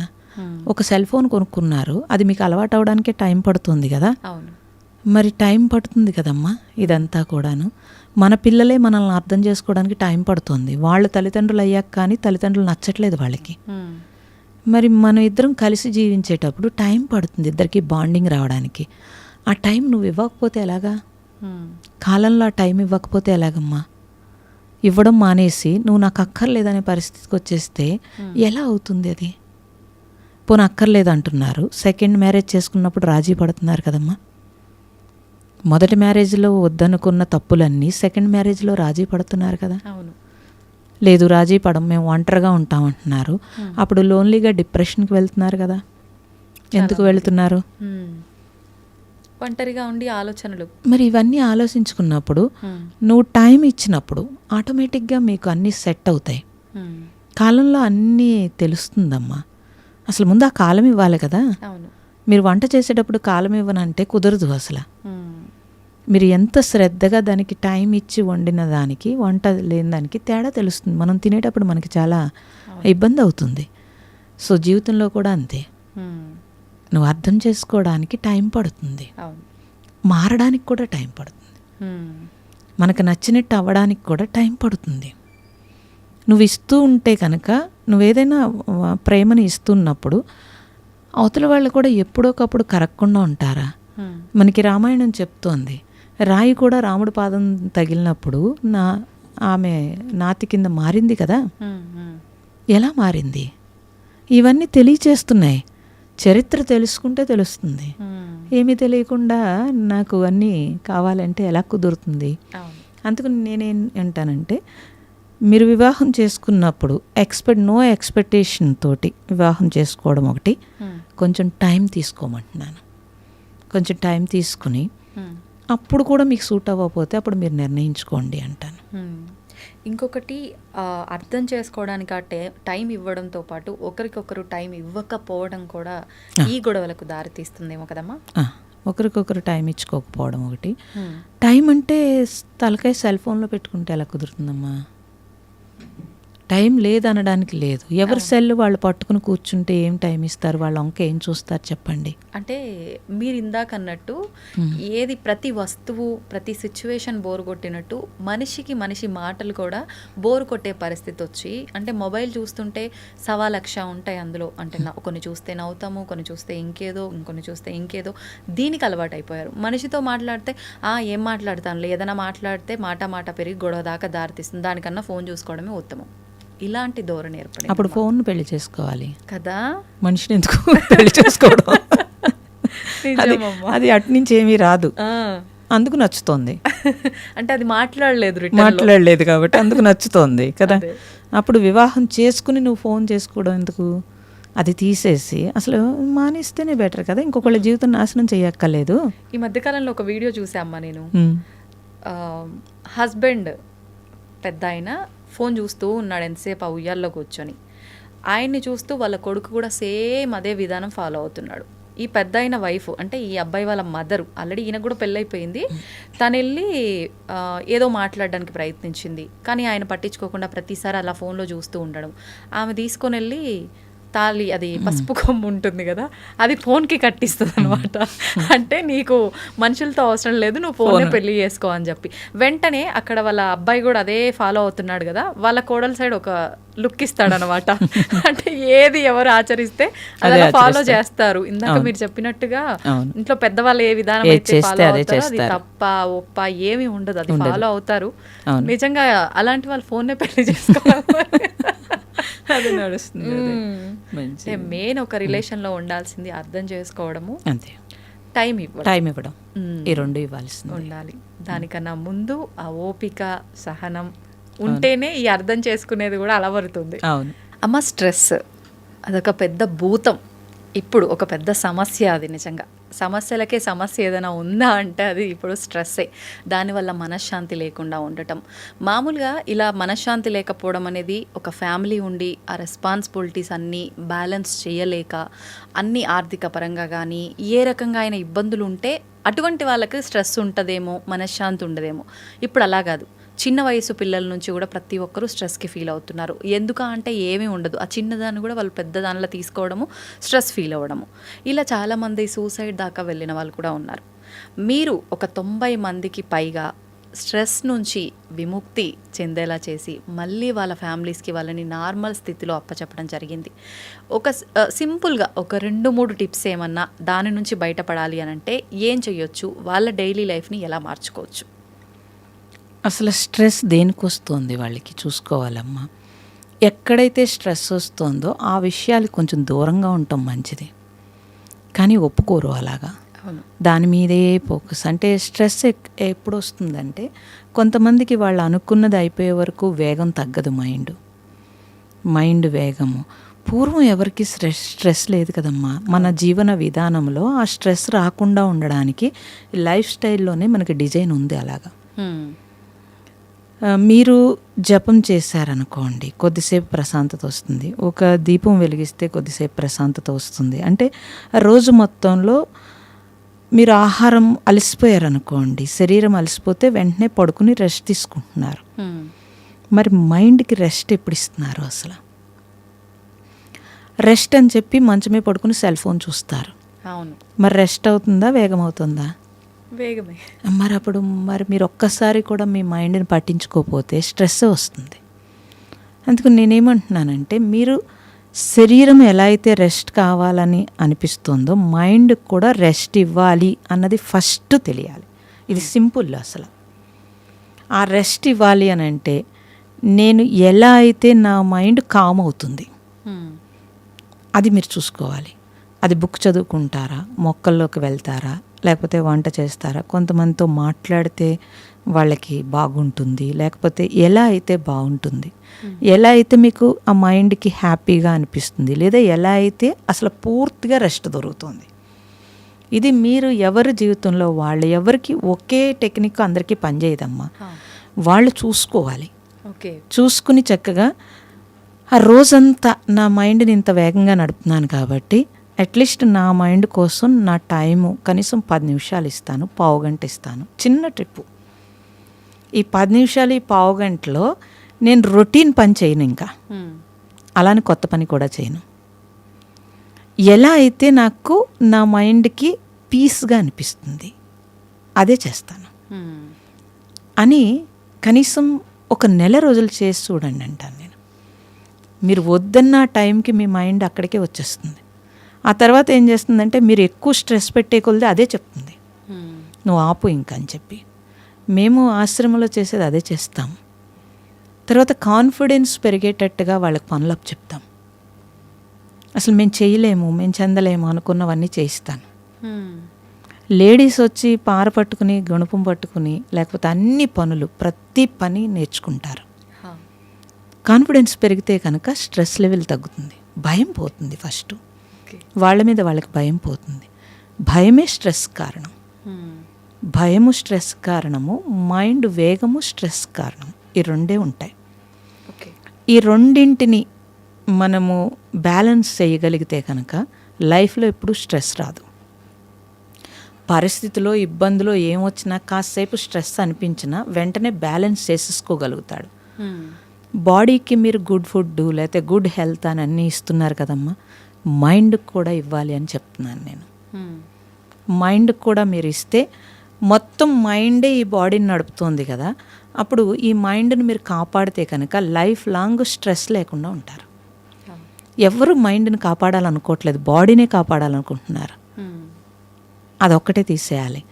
ఈ మైండే ఈ బాడీని కదుపుతోంది కాబట్టి ఈ మైండ్ని మనం జాగ్రత్తగా చూసుకోవాలి అనే ఒక్క చిన్న విషయం మీరు గుర్తుపెట్టుకుంటే లైఫ్ లాంగ్ మీ మైండ్ జాగ్రత్తగా ఉంటుంది. తద్వారా మీరు బాగుంటారు.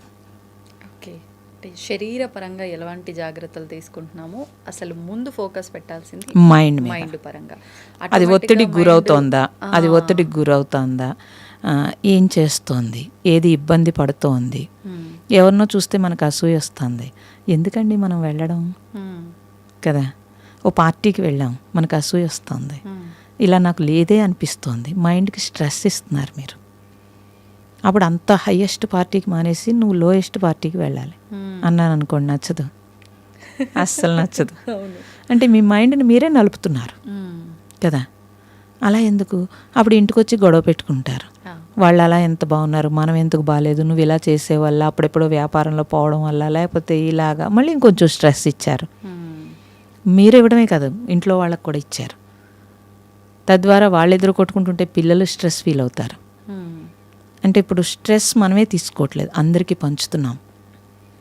ఇది మనం గమనించాలి. గమనిస్తే బాడీకి మీరు ఎంత ఇంపార్టెన్స్ ఇచ్చారో మైండ్కి కూడా అంతే ఇంపార్టెన్స్ ఇమ్మని చెప్తాను. ఓకే, దానికి ఖర్చు పెట్టక్కర్లేదు. అవును, ఏ ఖర్చు లేకపోతే పీస్ ఉంటుంది. వాస్తవం. అది చూస్తే చాలు. సంపాదన పెరిగే కొద్దీ, మనకు కోరికలు పెరిగే కొద్దీ ఆటోమేటిక్గా ఇబ్బందులు వచ్చేస్తాయి. దాన్ని మనం కంట్రోల్ చేసుకోగలగాలి, ప్రశాంతంగా ఉండగలగాలి. మన చేతుల్లో ఉంది. అది మీ చేతుల్లోనే ఉంది, ఎవరి చేతుల్లో లేదు. అవును. సంతోషం అమ్మా, చాలా మంచి విషయాలు తెలియజేశారు. నిజంగా టైమే తెలియలేదు, చాలా సమయం అయిపోయింది ఇప్పటికే. మళ్ళీ మరొక మంచి ఎపిసోడ్లో మళ్ళీ మీతో మాట్లాడాలని కోరుకుంటున్నానమ్మా. తప్పకుండా. మంచిదండి.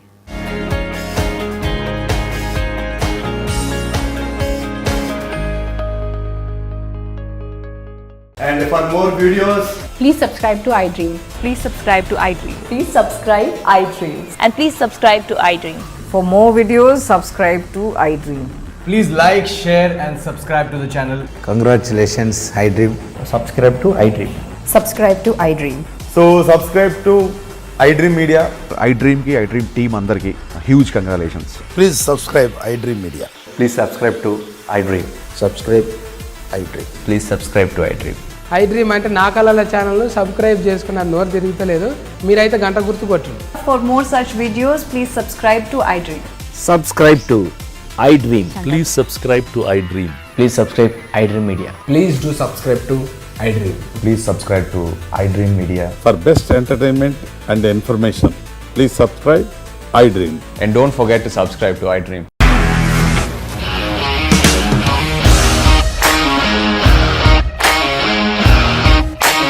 ఇండస్ట్రీలో కమిట్మెంట్ ఇష్యూస్ వస్తే నీకు కూడా వచ్చినట్టు మార్నింగ్ తీసుకెళ్ళాలంటే కొట్టి పడేస్తాడు.